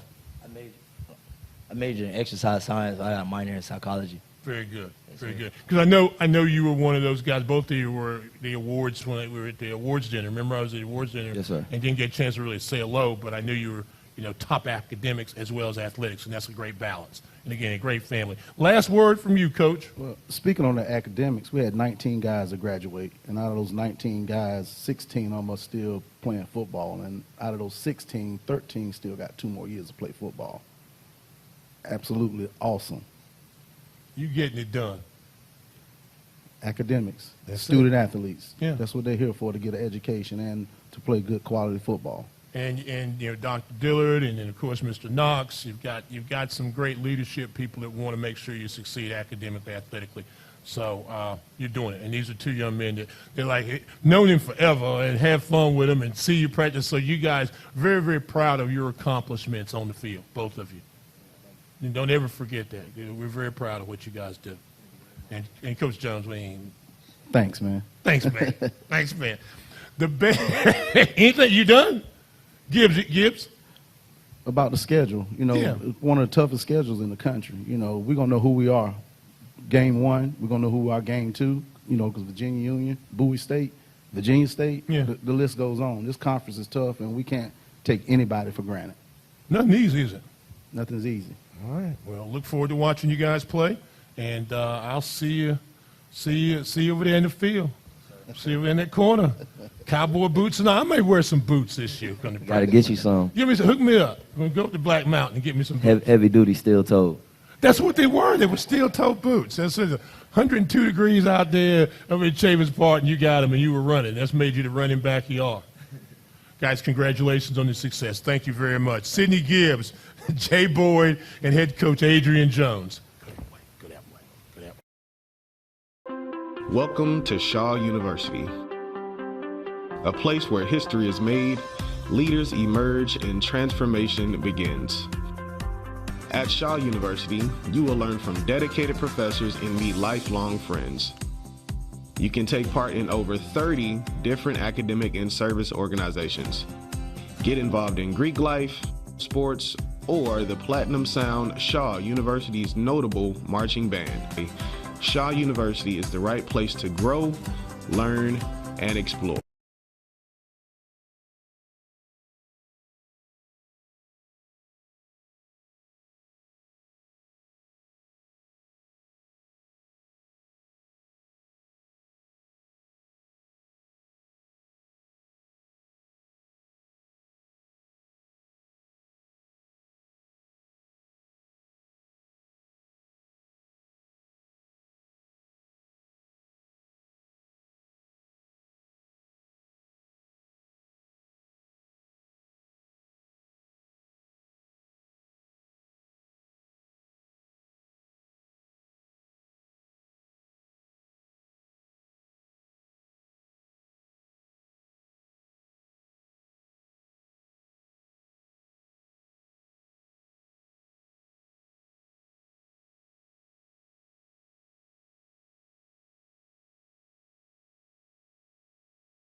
Burden, the Panthers from Virginia Union University. Wow. You know, not a lot to say. You had a hell of a season. You really did. Appreciate it. You got to be proud of the way this team handled all comers. You know, one stumble, but you still made the NCAAs. Talk about last year and how that makes you better this year.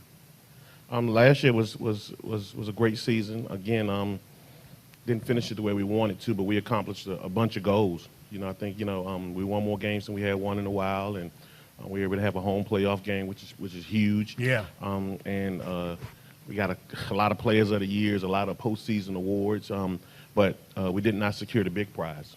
So, but it's a testament. I think, it was a life lesson that, can't have an off week. And I told these guys the same thing, but it made us have a great off season. It propelled us to some stuff that that some off season accomplishments that we had. We returned our entire roster. We did not lose anybody to any eligibility issues, which is a testament to our staff on campus. A couple guys to the transfer portal, just like everybody else, but everybody returned to our roster. So that's something that was huge. We got a bunch of guys being named preseason this year, so that just speaks volumes about the type of program that we have. So last year's success was something that's good, but we're trying to have a little bit more this year. 9-2, 71, and if memory serves correct, it's like 2021, 2022 since you've won 2002. Since you've won 2001, since you won a CIAA football championship, and ironically enough, you guys played in the very first of this new modern championship. It was Virginia Union that played in that first championship game. So there's a lot of championship history, just not recently. So you touched it a little bit this past season. I know you want to get it all this year. Correct. I was a part of both of those teams, that 2000 and then 2001 team that seen that success and was able to win those championships. But a lot of divisions and some playoff things along the way, but not the big banner hung.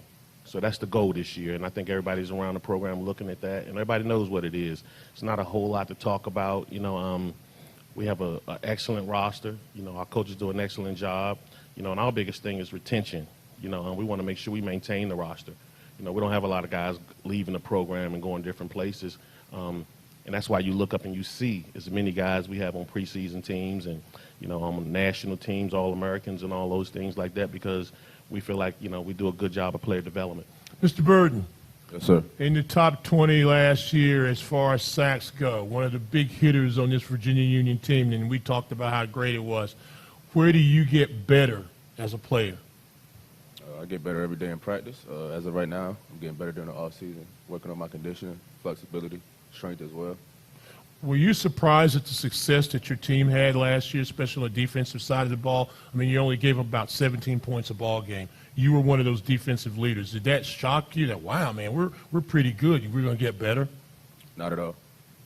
That was they got a little bit more than what we wanted them to get, actually. So, no, not surprised at all. I knew what we had from the moment everybody stepped on campus and on that practice field. You know, the whole decorum of the practice, I wasn't surprised at all. There's a great unit defensively. You've got some really good teachers as coaches, don't you, on the defensive side? They motivate you guys. Yes, sir. We got a lot of experience over there, too, as well. Yeah. Well, it's good to see you steal for a second. And you know the accolades, and everybody here knows, and if they don't, they should know, you know, led the nation in rushing and total offense and in the top 5 as far as points, and you had a great year. This may not be a fair question, but it's okay. This is life. Do you feel the pressure that everybody's after you? You're number 3. And everybody, every scouting report, you're the first name on there. Burden may be the first name on defense, but on offense, they're looking for you. And you have to produce. Nah, there's no pressure because that front 5 I got is just amazing. They my security guards. Yeah, yeah. I mean, every game you had last year, except for one, you ran for over 100 yards. You realize that? Yes. Yeah. So do you get tired? No. You like it? I love it. Talk to me about your offensive line, because you've given them a lot of credit in the past, and I'd like for our audience to hear what you've said about your offensive line. It's not much to talk about. Women lie, men lie, numbers don't lie. If anybody had that front 5, any running back, I feel as though they had the same numbers I have. It's just I got the best front 5 of the nation. Yeah, yeah. And it makes you better, doesn't it? A lot better. And going against this guy makes you better. But, Coach, you've got, and I mean, I'm looking at the names, Graham and Anderson and Capraletti, one of your offensive linemen, and Carver, and, you know, Justin Meade, who's also a preseason. You were all preseason All-American. You're a preseason All-American. Everybody preseason All-American, it seems like, right now at Virginia Union. But Justin Meade, talk a little bit about Meade and a little more depth about that offensive line. Meade is the staple. You know, anytime you see, and Jada was being modest. Our front 5 is good, but he's special. You know, in the one game that he did not rush for 100 yards is because I only played him in one quarter. Yeah. You know, so you're already up about 45 to nothing. I know it. Anyway, yeah. So it was. You know, so he didn't play a lot. You know, but me, anytime you see Jada running down the field and you might see a snapshot or a pitch or anything, you'll see me kind of running right there with him. You know, he's a guy that opened up a lot of those holes for him. He does a whole lot, you know. But we have some other good guys up front, you know, that were not mentioned and that don't get a lot of recognition, like a Mark Lawton, Jamari Moore, your other guys like that do a whole lot for us. You know, see, Jada speaks about those guys a lot, and those guys love them to death. But you definitely got to have something special if you're leading the nation in anything, you know, and not just Division II. You know, he led all divisions. You know, in rushing. So definitely speaks volume about the type of player he is. You know, he's modest. He don't take a lot of credit for what he does. And to be the player of the year in this conference and to reach some of the things that he's done, you know, you got to have a little bit of help, but you got to be special as well. So, and I think he is. Yeah, I mean, CIAA Player of the Year, you know, front runner for the Harlan Hill, which is the Division II, you know, equivalent to the Heisman Trophy.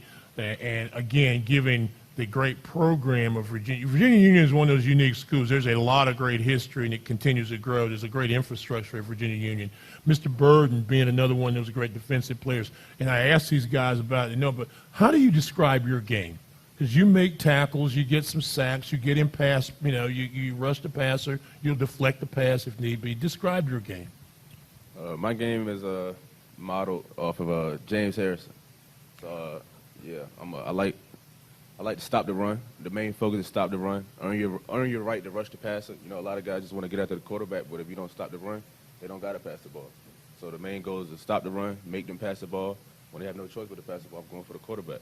Left tackles and right tackles must be ready. They better be ready. Yes, sir.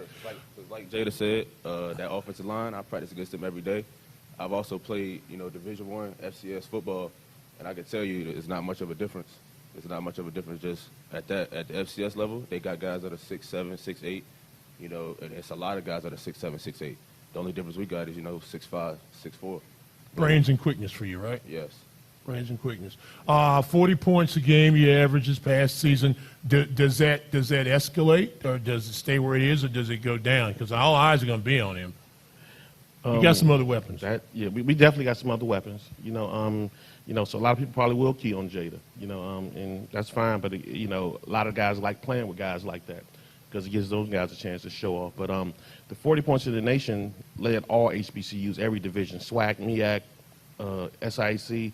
So of course we want to go up. But guys did a heck of a job last year. But I think the most important stat for us is winning. We want to make sure that 9 goes to 10 or 11 or plus. And our defense does a great job. Coach Porter and the staff over there, they give us the opportunity offensively to take chances and to do some different things because those guys, we know those guys can hold it down. Amani, Isaac, Shamar, all those guys who were named preseason all conference, give us an opportunity to make sure that we can take the chances that we want to take on offense. Jada, real quick, and I'm remiss if I don't, you had the great season and everything, but I know that you also have a great love and respect, not only for your coaches and your teammates, but for Virginia Union. Could you just share a little bit of your thoughts on why Virginia Union for you? It's like you said, it's a lot of history there, and I want to be a part of that history. I might leave history myself, but it's just Virginia Union is just a big family. Like when you get there, there's open arms. They giving you whatever you need, helping you whatever you need, and the teachers there is just, they like moms to you. Like if you're doing something wrong, they're going to get on you right then and there in front of everybody. And that's what I love about Union. What's your major? Social work. Social work. And yourself? Marketing. I just graduated. That's what I wanted to hear when you say. That's great. You got more time playing. Yes, sir. You guys will go to Canton, Ohio, the same trip that the Winston made last year. You're doing it this year against Morehouse, so the whole nation will get a chance on Labor Day Sunday to see the Panthers. And I know I'm running over, but it's important. Just real quick, will you be ready for that challenge? Ready right now. We could play right now, whole team. We could pack up right now to this day, right now. Yes. Play 4-11. Do I need to ask you what that is, or are you going to tell me later? It's up to you. You running this thing. It's your show. Shocked. No, 4-11. Yeah, I see it on T-shirts. I saw it on the field, and just remind people what 4-11 is. Play 4-11. Play 4-11 means for us that everybody has a job to do. It's 11 guys on the field, so when you play 4-11, you're playing out there to do your job, to make sure you make it go. It takes 11 working parts to make it go. So that's the first part. The second part is that the CIAA championship takes place in week 11. So we're playing for week 11, so that's the next part. And then the third part is that we have currently 10 championships at Virginia Union. We're playing for the 11th one. So that's play for 11. Then the last part is kind of a little bit personal. It talks about how I lead, and it goes to Proverbs 4:11. I will lead you in the ways of wisdom and direct you along straight paths. So that's play 4:11. So whenever you see it on our shirts, you see it on everything around our stadium, in our buildings, everything that's kind of associated with Virginia Union, you'll hear play 4-11, and that's what it means. Thank you for sharing that. Thank you. Gentlemen, outstanding. Look forward to seeing you a lot this season and continue the great work. And I know the legend is someplace. I saw him a minute ago, and Joe Taylor. He's being quiet today. He's right there. Is he still there? Okay, great. I cannot have a moment. Can't talk about Virginia Union, Willie Bailey, Joe Taylor. Can't go that. Cannot do that without giving him love. So that's it. Gentlemen, thank you so very much. Dr. Alvin Parker, Jada Byers, and Amani Burden, the Panthers of Virginia Union University. Good luck this season, guys. Thank you. Thank you. And Jim Juneau.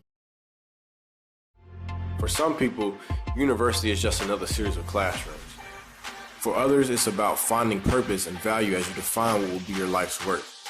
But when you step foot here, in this place, that's when you find your life's work colliding with legacy to produce an educational experience reaching deeper than you ever thought possible. It's more than books, more than classrooms, more than papers or exams. Virginia Union University is a place where you discover the power of a limitless future.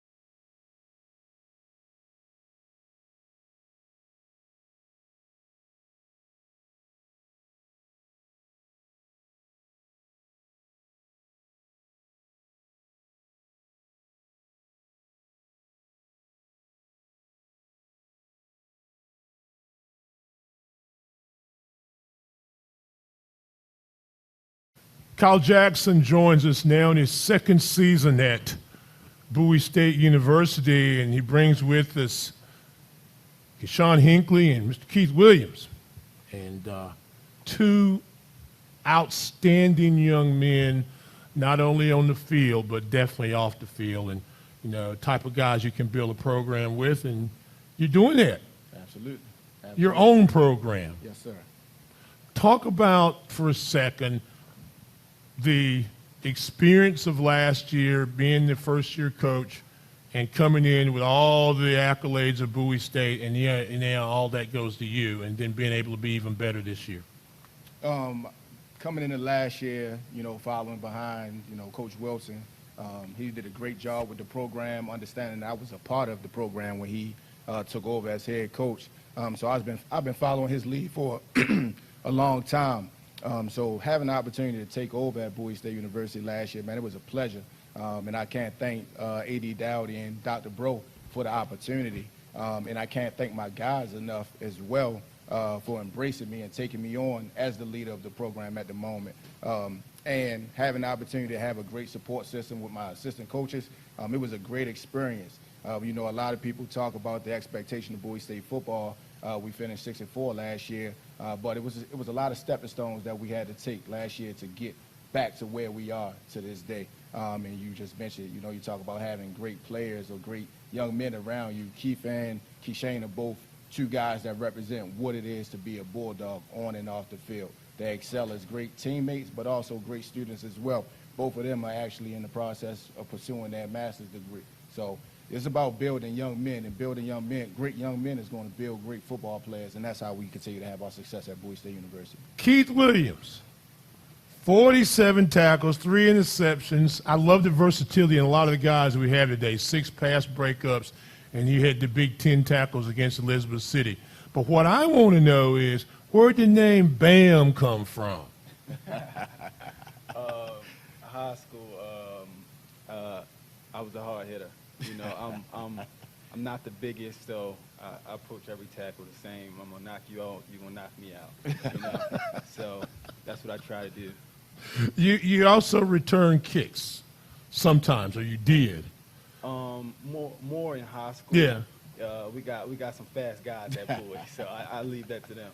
How was it playing a coach that you knew in Coach Jackson a year before, and now he's your head coach? What was that transition like for you as a player? For me, it was great. Coach Kyle has always been the people's coach. Whenever you're going through something, that's who you're going to talk to. Mm-hmm. So, good coach, bad coach. him transitioning to the head coach is been our relationship has grown, and it's amazing. Mr. Hinckley, 56 receptions a season ago, one of the tops in the CIAA, over almost 700 yards and catches. Describe your game. I'm just an electrifying player. Like, you put the ball in my hands anytime, I'm trying to make a play. They would move you around a little bit. Sometimes you'd be inside, and the first guy, second guy, you'd be out. Do you have a favorite spot on the field or a position you like to work from?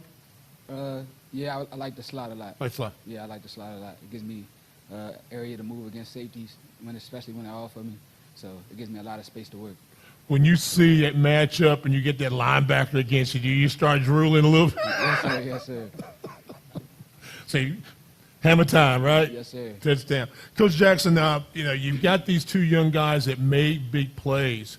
Offensively, 30 points a ball game. And you and I both remember the days when Bowie State might have gotten 30 points in 4 games collectively, you know? Right, absolutely. But defensively, you gave up a little more than normal, but yet you still were pretty good defense. Where do you look at adjustments for this team, offensively and defensively? One of the things, and from the outside in, everybody, the expectations is Bowie State football. But understanding when you go through changes that we went through last year, there were a lot of shifts. Right. So, like I say, one of the things that we worked on this offseason was rebuilding that culture, that winning culture, and that helps you win games. The expectation is the expectation. The standard is the standard. So, from a defense and an offensive standpoint, we remember from when Amir Hall was here, we was averaging 50-plus points. We want to get back to that.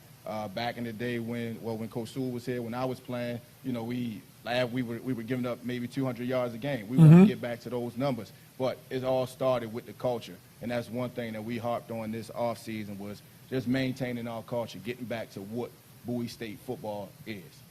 You had like 4 guys that caught over 25 passes last season. Who were some other receivers, and then also who's going to be throwing the ball that we can look for? Oh, man, the receiver room might have the most depth. And I know it's a lot of, from last year, we lost a few guys to the transfer portal, but we also gained a few guys. So I'm excited about that run. When you have a Keyshawn Hinckley that you can play inside or outside, you talk about a Kyle Parker who had 9 catches for 4 touchdowns last year. You bring back a James McNeil, who was a big-time receiver for us as well. I'm excited about that room, and then we added some guys to that room, So, and the DB room is pretty good. So you talk about iron sharpens iron. At practice, it's always a competition. So I'm excited about those two positions specifically to see how they turn out this year. When I can get there early enough on game day, I always like watching you guys go 7-on-7. Yeah. That would be competitive. Yeah. I said, wait a minute, guys, you got a game tomorrow. Yeah, always, man. That's the nature of our program. We compete in everything that we do, and we do that so that way on Saturdays the game is 10 times easier. Keith, you still want to be an FBI agent? Yeah. That's my goal right now. Do something in that career. What is it about that field that excites you? Just the investigative part, the putting the work in. Kind of like football a little bit, watching film and diagnosing plays, what the offense like to do. It's all of the same thing. What would you think would be last year? You look at it was a 6-4. I mean, it was a good season, but by the standards that you guys have had the last few years, 6-4 was a little probably disappointing on paper. What do you look at some of the best traits for your game last year? Just being a leader. I feel like great leaders make everyone around them better. So that's what I try to focus on, the defense, getting us to that old school defense that Coach Kyle was just talking about, not giving up 200 yards and just improving on what we've already built, just making everybody better around me. Shane, like I mentioned, 56 receptions, and I think you had 5 or 6 games where you had 6 or more receptions, 11 against Union in that tough game there, and a couple of 100-yard games. So what do you do, or what do you say the dynamic with quarterback to get even better, put up even more impressive numbers this year? Just get the receivers the ball in space. We got a lot of guys that can make plays by just catching drags. So if you get us the ball in space, we can make one person miss and try to hit our head on the goalpost. So Does it help your game to have so many other talented receivers that they can spread the ball around, they can't really key on you and double you up?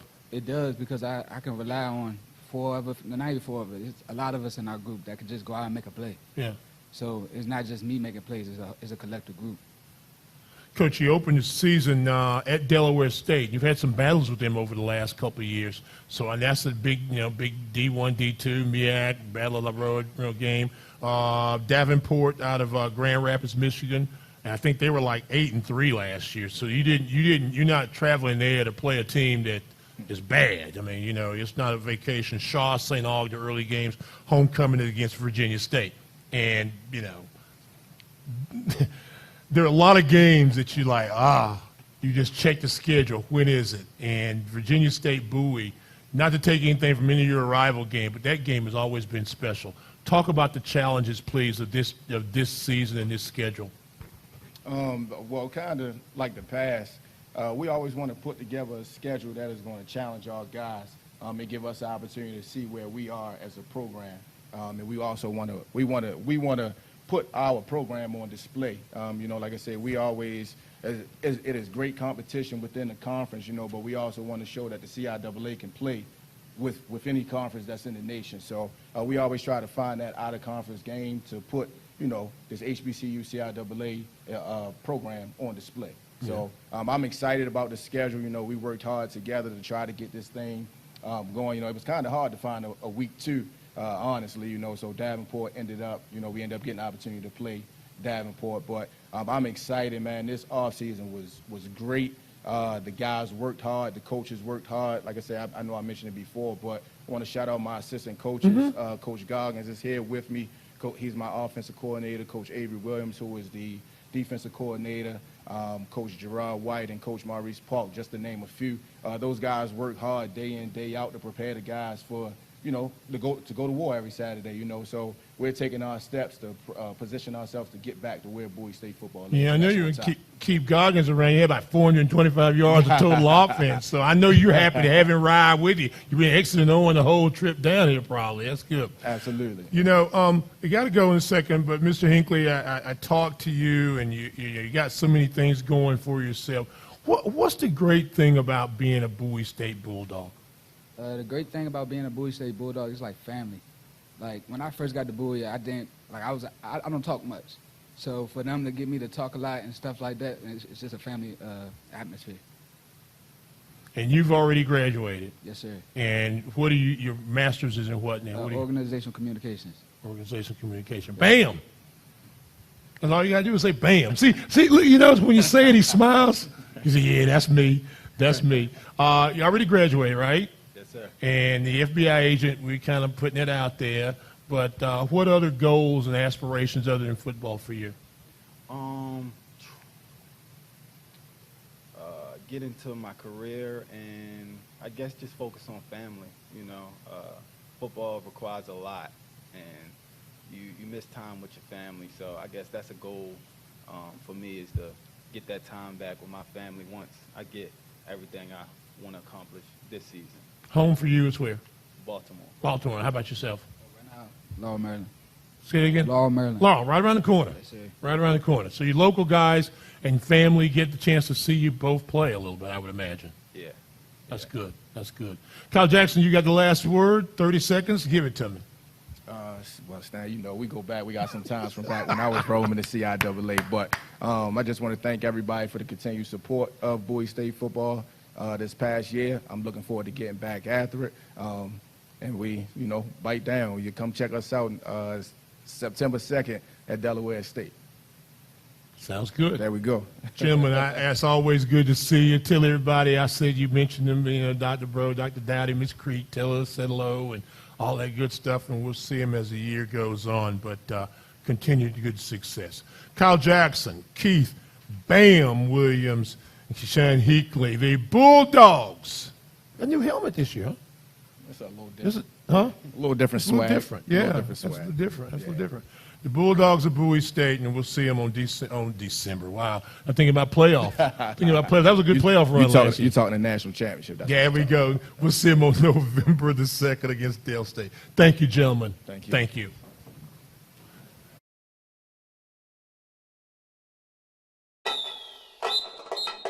Bold. It begins in your soul. It moves you, empowers you. It comes from shared knowledge, from community.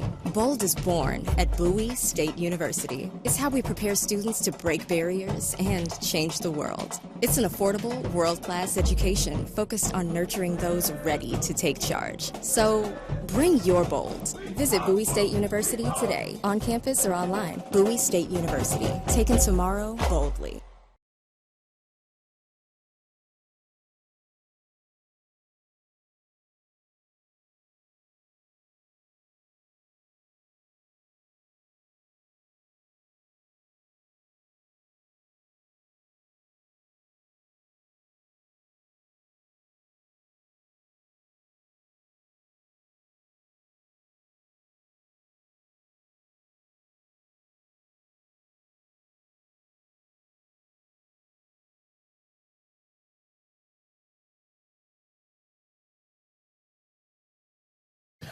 League.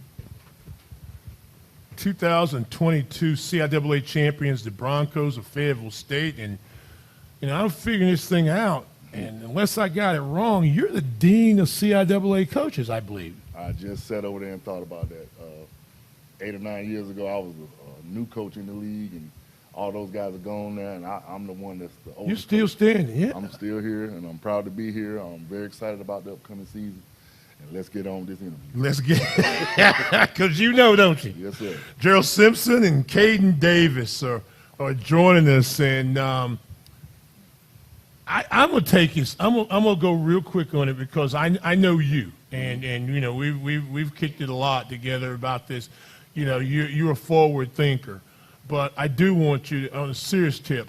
I do want you to just take me back to pride, relief, joy, whatever you want to say, to finally win that CIAA championship for yourself and for Fayetteville State. Really overjoyed, man. To watch that kick go through, honestly, I was ready for the kickoff team to go back out there and play some more. I didn't realize the game was over when he kicked the ball, but just to know that we've put in the work, we've been up here 4 times, he's been here 3 times, he's been here 2 times, and we were unsuccessful. The fact that we had gotten here was pleasing to some people, but not to me. And to know that we have finally won, accomplished the goal of being crowned CIAA champions is overwhelming. Gerald, before I ask you about the future, let me go back to that. And he mentioned something that I'm glad he brought up. You were on those bus rides coming back from championships. Can you describe the feeling of having won it and how it was compared to those times when you played here and weren't quite as successful? When we won it, it was very exciting. Like, the bus ride back wasn't quiet, none of that. But when you lose, like, it's a terrible feeling. Y'all were cutting up on the way back, huh? Yeah, very excited. That's good. That's good. It was a great game. And Mr. Davis, the youngster, you know where I'm gonna go with this. You already know. How many times did you get confused as being the linebacker of the team as opposed to the quarterback? It happens a couple times, but as long as my guys know I'm the quarterback, the people around me know I'm the quarterback. It really don't matter what other people. And see, that's what I like about you. It doesn't faze you. It's like, watch me work. Had an interesting season. You guys split time. You and Daniel split time at quarterback, but when you came in the ball game, you made things happen. Sometimes with the arm, and a lot of times with your leg. You like the physicality, don't you? Yeah, I know. Being a big guy, playing this position, since I was a kid. When you're a kid playing quarterback, sometimes they kind of just put the ball in your hands, get you to run a little bit. So I think, as I grew, became a better runner. But of course, I can do both. Right. College quarterback, of course, I can pass the ball. Had 3 touchdown passes, 30 or 63 passes a league ago. Gerald, you had 69 tackles and 10 for losses, and another great season for you defensively. But you guys lost a couple of big-time defensive players. Your role has to step up even more so now, doesn't it? Yes, sir. That's going to happen. But we lost a couple of players, but it's next man up mentality. That's how we look at it. Yeah. What is it about, and I know, and I mean, we talk about it, so I don't feel like I'm slighting Coach a little bit about this. What is it about the Fayetteville State mentality, especially on the defensive side? I mean, you guys, there's just a long list of guys on the defensive side that come up and make plays. Oh, yeah. And nail you. Oh, yeah, because during the week before each game, like, we set goals of what we're going to do. We're going to hold the offense to this amount of yards, passing yards. and we just go with it like that. Coach, you've got Gerald, but it's Kentrell Caldwell. Yes. He'll be back, and Cameron Merrill. Yes. Devin's gone. Yes. Devin's gone. Yes. Okay, just make sure. Okay, and then offensive line, you can cover both sides of the ball. Todd is back, I think. Yes. Taylor Fleming, we know is. Yes. And Offensive line is back. Offensive line, complete offensive line. Yes. You gotta like that, right? Boys, Huh? take care of me up front. Well, Coach, with that being, the offensive line's back. He's going to get better. Is there a quarterback battle, or are you going to play the two-headed monster again, or you're not going to tell me right now? I ain't gonna tell you right now, but we're gonna play both of them. Both of those guys have just earned the right to play. I said I wasn't gonna tell you, but I did. Yeah. You like that, don't you? See, he cut those guys, Caden and DeMar, they led us last year. Beginning of the season, we kind of didn't have an identity, didn't know who we were going to be. We made the switch at quarterback and started playing the two freshmen and moved the two seniors back. And we just took off from there. And those guys took us there. They got us to where we are today. So we're not going to change that right now. How did that make you feel mid-season that Coach comes in and says, okay, we're making a switch and we're going to play the freshmen? What confidence did that show, or what fear did that give you, or both? Last year, being a red shirt, I traveled to every game, just waiting on my turn. I was just excited when he first told me. 'Cause my first game was Lincoln, actually. Yeah. Played a couple snaps against Lincoln, got my feet wet, and then homecoming, St. August just popped open. Me and DeMar. Nuts in that game. Just popped open, and then we just went from there. Great opportunity. I'm trying to build on it this year. Coach, Elton Andrew will never have to buy anything in Fayetteville State as long as he lives. I got him. But special teams, where does that go? Because Fayetteville State, one thing you've had great defense, and you've always had really solid special teams. Well, Elton Andrew and Jacob Young, those two guys were with us for the last 3 or 4 years. They did a great job. We were outstanding on special teams. Our kicking game was outstanding. But those guys have both graduated. Elton was the lead cadet in our Air Force ROTC program, and he's going to be a fighter pilot. He graduated in May, and he's going to fly fighter jets in the Air Force. So we're really proud of him. And Jacob's going to be a sheriff in Wake County. So those guys graduated. They're champions. Mission accomplished for me. And Keyshawn James is still with Ottawa. Yes. Of the CFL. Yes. And we know we cannot have a moment without talking about Joshua Williams. Josh Williams with Kansas City. Keon Smith is with the Miami Dolphins. There you go. Now, Gerald, hearing that, how does that put an extra motivation or spark you? You've won a championship. You're an all-conference performer, and you've got teammates from the last couple of years that have had opportunities to play in the NFL, one to play, and one to get a Super Bowl ring. That just made me want to do what they doing. Like, my main goal after this season, I'm trying to get to the league. Dudley High School, right? Yes, sir. Oh, yeah. So you know about winning. Yes, sir. You're a Winston-Salem guy, too. So Norfolk? Nah, I went to Reynolds. Reynolds, that's right. One of them demons. Yeah. Yeah, so you guys are surrounding yourself with guys that have won. So winning becomes easier, I guess. So following Coach Hayes, and he sounds just like his uncle now. He's tried for years not to, and you can just close your eyes and you sit there and you say, wait a minute, did Big Coach say that? But what's he like off the field? He's a cool guy. Winston-Salem, North Carolina. I think yeah, right. He's a cool guy, but real chill. But on that field, he turned up. But it's for the better. Keep us in line, keep us disciplined, do what we got to do. You're Greensboro now. Oh, yeah. The only reason I'm at Fayetteville is because of Coach Hayes. He's like another father figure to me. So let me ask you both this real quick.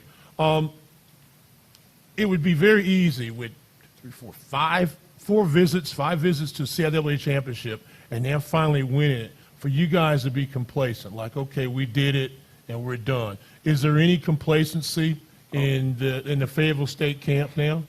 Oh, no, we coming back. Nah, we're looking for that back-to-back. Trying to work even harder.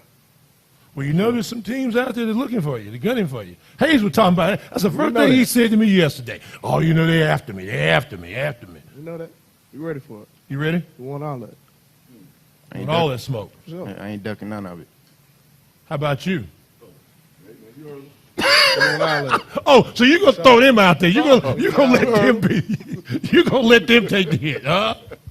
Hey, you know, our guys have been working all summer. Yeah. Our strength coach, all of our coaches, man, have done a great job of assembling this roster.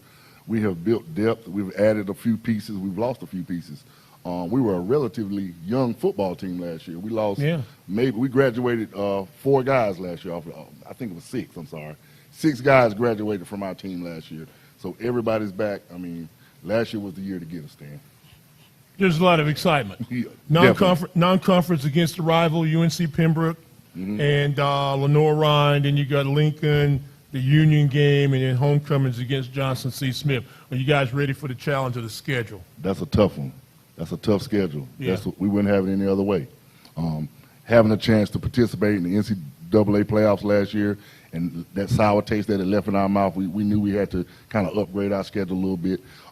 Starting off with UNC Pembroke, a team that we have yet to beat in Pembroke. We beat them last year for the first time in program history, but we've never beaten them down there. And so that's already one of the goals that we've set for this year. And then to come back and have to host Lenore Ryan, who I think was a playoff team last year. Yeah, we're like 8-3 last year. We're going to know, like everybody else who came up here, we're going to know real early. And in that first 4 weeks, we got Union till we go up to Richmond. So we're going to know who we are. And like they said, we're prepared for the challenge. We look forward to it. My coaches, Coach Randall, Coach Dom Anderson, my defensive coordinator, Coach Kuntz, like I mentioned, those guys have done a great job, Jada Brown. So we're ready.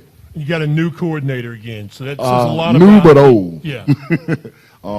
Again, this is my 8th season, be my 8th coordinator, offensive coordinator in consecutive. But Coach Randall's very familiar with how we run things at Fayetteville State. I got full confidence in him, Coach Anderson, and everybody else that's in our office. Yeah, average about 23 points a game, so you still put it on the Hill team. But we play good defense. Does 17 a game. If they don't score, they can't win. Last thing, we got to go. They rushing me off. Business major, already graduated, I think, right? Yes, I graduated last summer. Right. So you're working on your master's. Yeah, I get that in the spring. Great. So you're just hanging out. Yes, sir. You're like a GA now, right? Kinda. That's great. And you still got some time, but tell us what you're doing in the classroom. Sports management. Sports management. Yes, sir. And you liked it, huh? Oh, of course. You get another one? Oh, you're trying to. Try to get another? I like that. Hold, you got yours on too, Joe? I left mine at home. You left yours at home? So hold it out there just so the people at home can see what the championship ring looks like. Adrian Ferguson, I know Adrian got a handful of them because you guys are winning everything, and they're having a great program. So congratulations to everybody down at Fayetteville State because what you guys do is very special and just continued success. Chancellor, say hello to and everybody. And with that being said, gentlemen, thank you very, very much. The 2022 members of the CIAA championship team from Fayetteville State, Caden Davis, Mr. Simpson, and of course,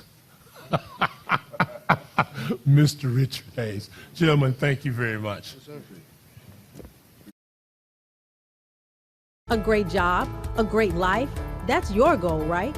Whether you are a traditional student, a transfer student, a military student, or a dependent, an international student, or an adult learner, Fayetteville State University provides exceptional educational opportunities for everyone. We offer nationally ranked degree programs at an affordable cost. Visit uncfsu.edu to learn more and apply today. Come here, go far. This is Fayetteville State's promise to you.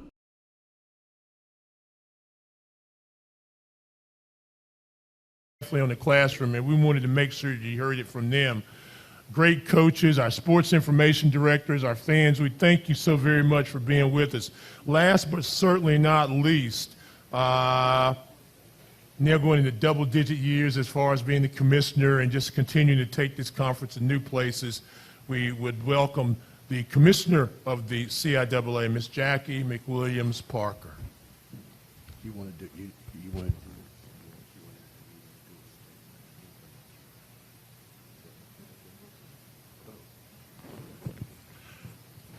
Commissioner Parker.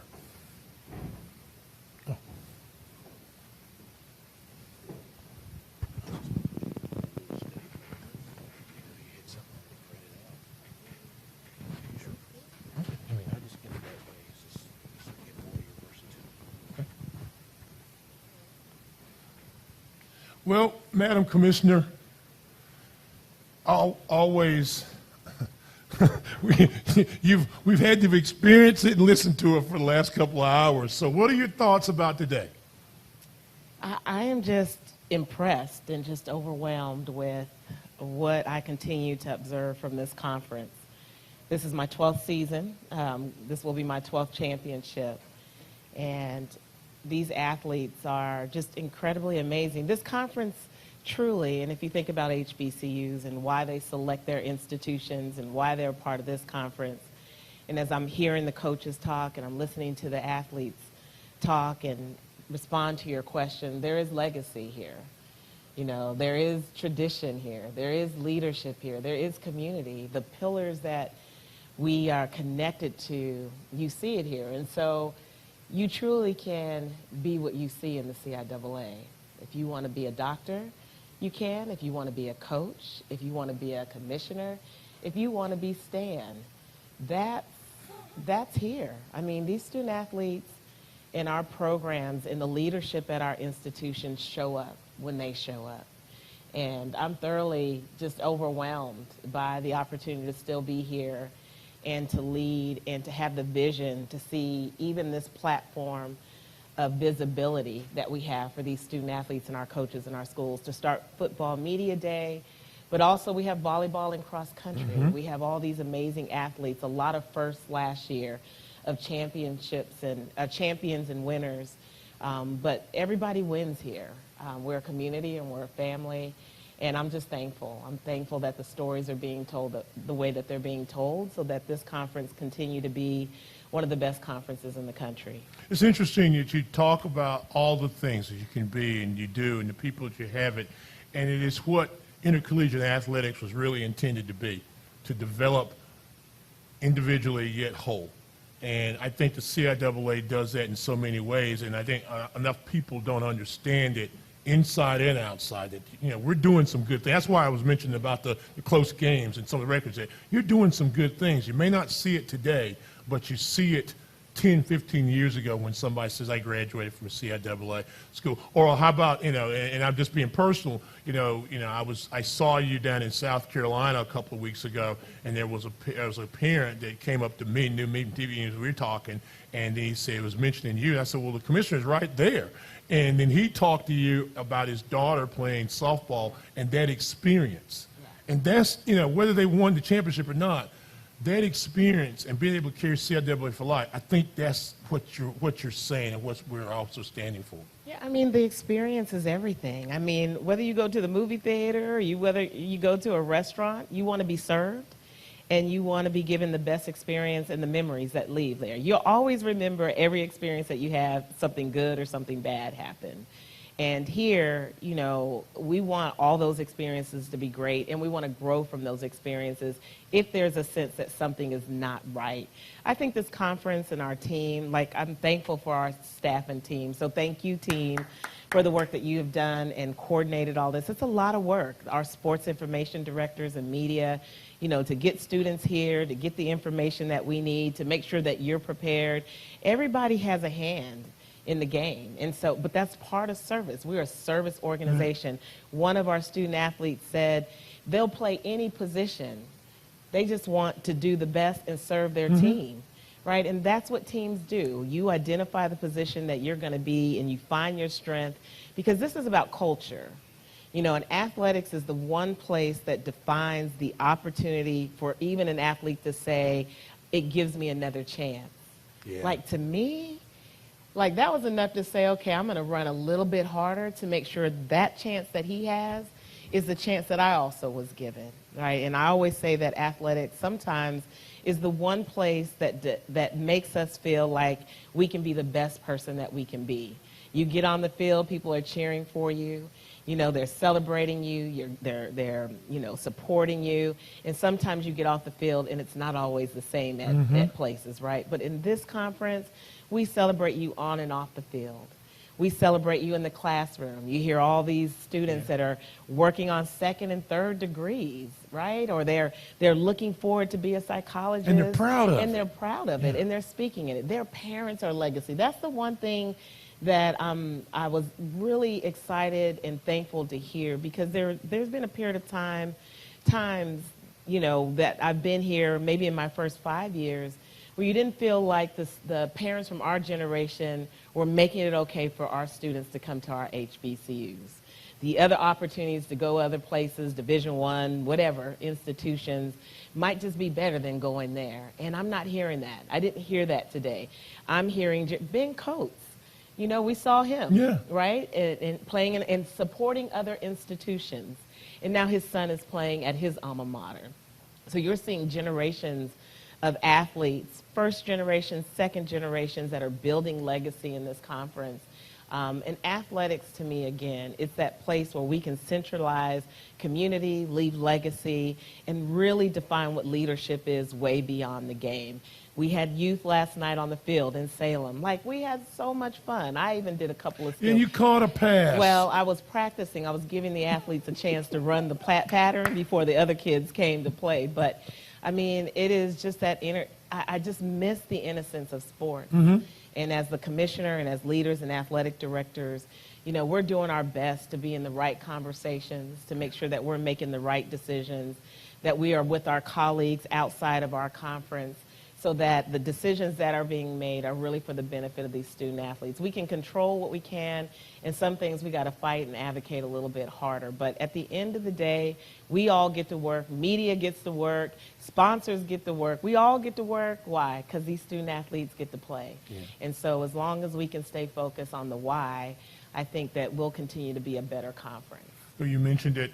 You know, we come back to Roanoke, and we've now established a bit of a legacy here. And some of those young kids that are out there at camp yesterday, you know, are going to be future leaders, and some will be CIAA leaders. And so it starts early and it continues, you know, from, you know, basically, like we say, from cradle to grave. Yeah. So there's a good thing there. But, you know, you talk about Roanoke, and we talked and we heard from, you know, Mayor Lee and whatnot. Your thoughts real quickly, and I know you've got prepared statements, so I'm going to let you go to that if you want. But talk about the interaction and the love that this community gives to CIAA. You know, I truly believe that every championship that we have, we run 14 championships, and it is extremely intentional to go to communities that want us to be in the community. And that's from the leadership, that's from, you know, from the organizations that are in the community, because people matter, and it truly is about culture. So CIAA culture is pretty strong, and we want to be in environments and cultures that want to be a part, or that we can interconnect and really make impact and make a difference. And so to be here, and, you know, Mayor Sherman, who is a Virginia Union grad, like, he couldn't be more proud, not just to be a former football Hall of Famer and to be a part of Virginia Union, but he is part of a legacy, and he has the opportunity to bring a legacy here and make impact in his own community. He knows what those needs are, right? And so if we're able to come in the community and bring our student athletes and our coaches and other championships and give that visibility and help tell that story with a partner, then that's a blessing. That's an opportunity for all of us. And so those partnerships are important, from Salem, from Roanoke, from Blue Ridge. I mean, first of all, it's a beautiful space up here. We got really lucky last night because I thought we were going to melt. But Jesus gave us a little breeze on that field. But it's an absolutely beautiful spot. And I think wherever we go, we need to make sure that we're doing the best that we can to maximize the opportunity of the community. You know, we're already talking about what can we really do to make sure that we're getting the community out here. And we have our efforts. And again, sometimes it's about the teams that are playing and how their fan base follows.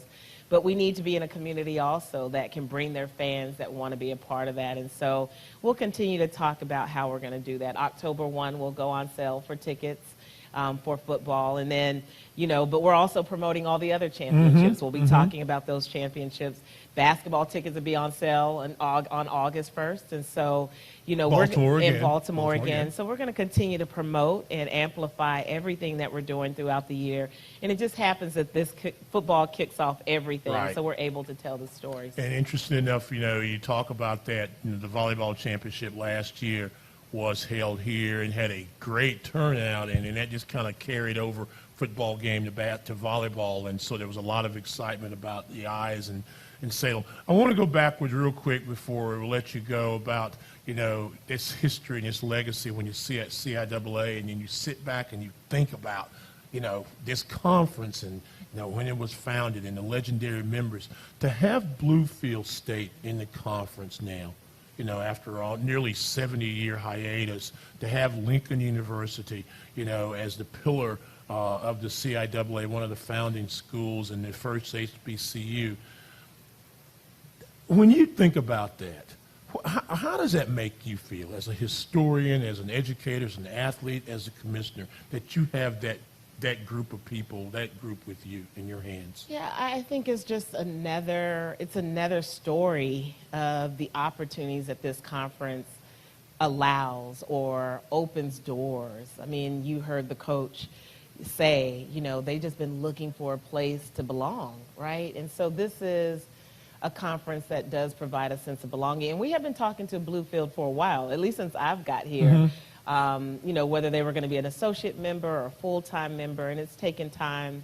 And, I thank my board for being very thoughtful on even taking the time to bring Bluefield to make sure that they were prepared to be in this conference that we consider pretty competitive, not just for football, but for basketball and all those other obligations. And President Capehart has done the work, and he has shown his commitment to athletics. He has shown his commitment to black students. He has shown his commitment to adding sports that brings other diversity, inclusivity for all students, no matter what color and where they're from. And so it's exciting to see the work that they're doing and how they're going to bring, the great value that they will to the CIAA. And I think ultimately we want their students to feel a part of our family, which they already do.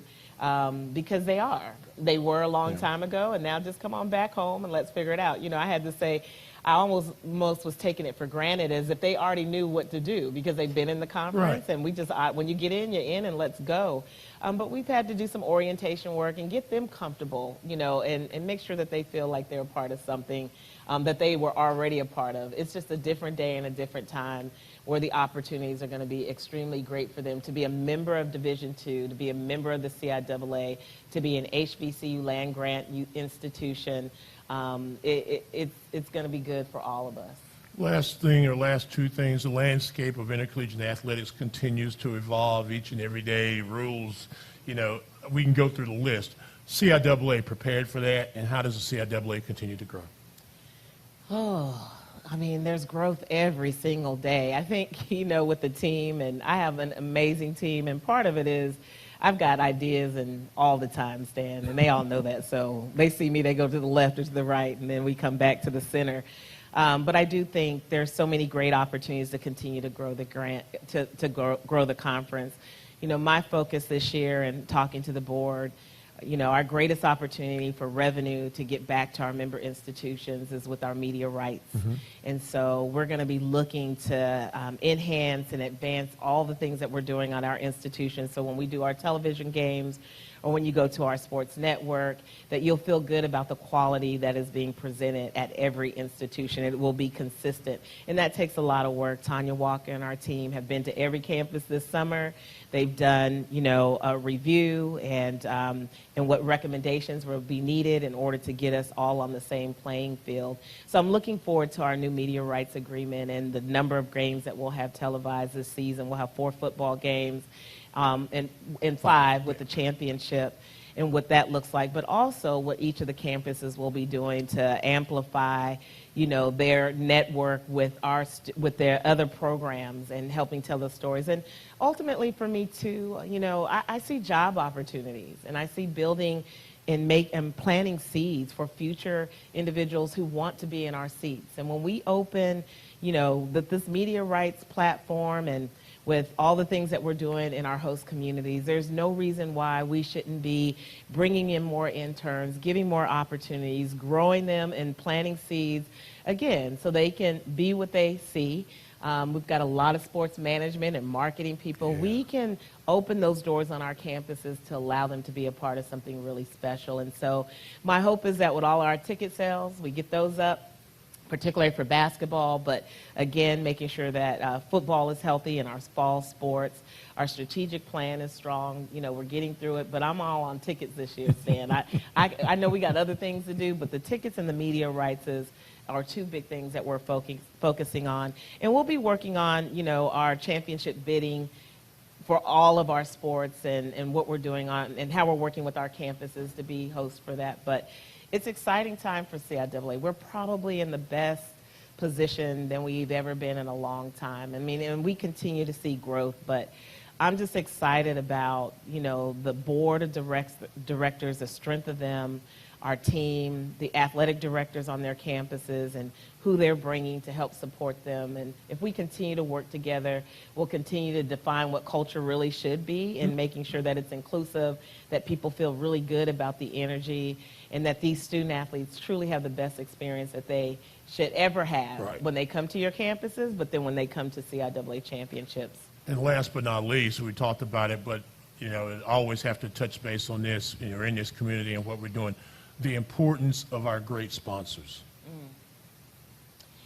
Yeah, I mean, we just met with our sponsors at a sponsor summit, and Van Wagner Sports are a critical piece to this puzzle because they are truly hands-on on making sure that we have the right partners that align with our mission and vision, and we align with them as well.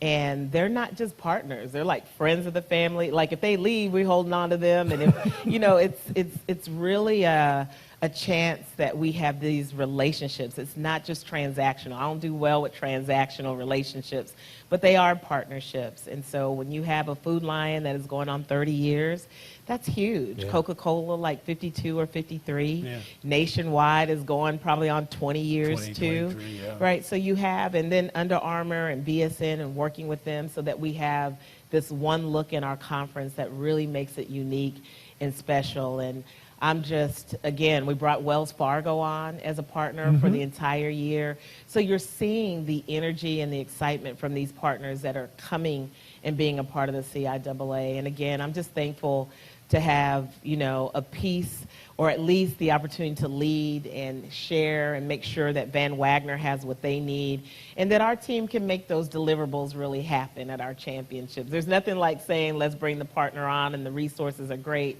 but you're not really able to execute the way that we all need to. And we're executing. We're executing at 14 championships. Yeah. You know, our most valuable property where we get the most exposure, where everybody from all championships and all sports and all campuses is the tournament. But all of our championships, we're making impact and doing things in the community. We're making sure that our sponsors have that visibility. And we're making sure that the community that we're in understand the value of those partnerships and want them to be a part of it. Well said. Wow. Yeah. It's a lot. Is there anything else that, you know, Stan, I we don't know missed? if you read all my notes or No, anything. I didn't. You did, Stan. No, I barely can see. You know, I can't walk with it. No, I didn't. I just saw you with it, and I thought you were going to do one thing, and I don't want to take you off your loop. But if there's anything else that we need to talk about. No, there's nothing. Let me just thank you for always being prepared and making sure that you know more than just these players of being athletes, but you know their backstories. You know how much, I won't cut you off, I thank you, but you know how much this means to me and to be a part of this and the opportunities. And, you know, I enjoy what I do and I want to be good. And I'm like to play, you know, I still got coaching player mentality. So every game is a little bit better and, you know, just to make sure they have fun. But more importantly, I try to represent this conference the way it is, historic and opportunity. And so I just want to thank you for what you've allowed me to do and continue to do. And, you know, I like it when somebody sits on the Mr. CIAA. You know, I kind of like that every now and then. You know, I like that. But I didn't mean to cut you off, but I wanted to just thank you for that ahead of time. Now you can continue. No, that's a great closing, Stan. No, but I do thank you. And I thank the CIAA family and our community for all that you have done to continue to help us be the best conference that we can be. And we're always trying to improve and get better. But today just really is a highlight of what to look forward to for the upcoming season. And so our partnerships, like I said, are important. You're going to see a lot of great and good other things that we're doing in our HBCU space with SIAC and SWAC and MEAC. We're very good friends. We all have our different places, but we understand the value of collectively being together. And so I just wish everyone a great season this year and just thankful for the support that you give the CIAA. So, Well, we've had a good time today, and it couldn't be said better than by our illustrious commissioner, Jackie McWilliams-Parker. So all the CIAA fans out there, I hope you know how much we love you and how much we respect you and appreciate you. To our coaches, we wish you the very best. To our outstanding student athletes, wow, whoever said that the education was bad and people aren't doing good, you haven't met our football players and our basketball and our volleyball and tennis. We've got some great students doing some great things and great chancellors and presidents. So we thank all of you. We appreciate you. We appreciate wearing the CIAA. We're proud of that. And never think that we're not, because we are, and we want to do it all and make it even better for you. So thank you, CIAA. Thank you for the opportunity to let us come into your homes and on your phones and all that other stuff. And we look forward to seeing you. For volleyball will start late August, and football season starts the first week of September. Come out and support your favorite CIAA team. Find another CIAA team in another area and start supporting them. But whatever you do, support the CIAA in all fashions. And remember, the CIAA loves you, and we want you to be proud. Thank you, and have a great day. This has been the CIAA 2023 Football Media Day with my illustrious guest to end it all, Jackie McWilliams-Parker. Have a great day. Thank you for watching, and we'll see you soon.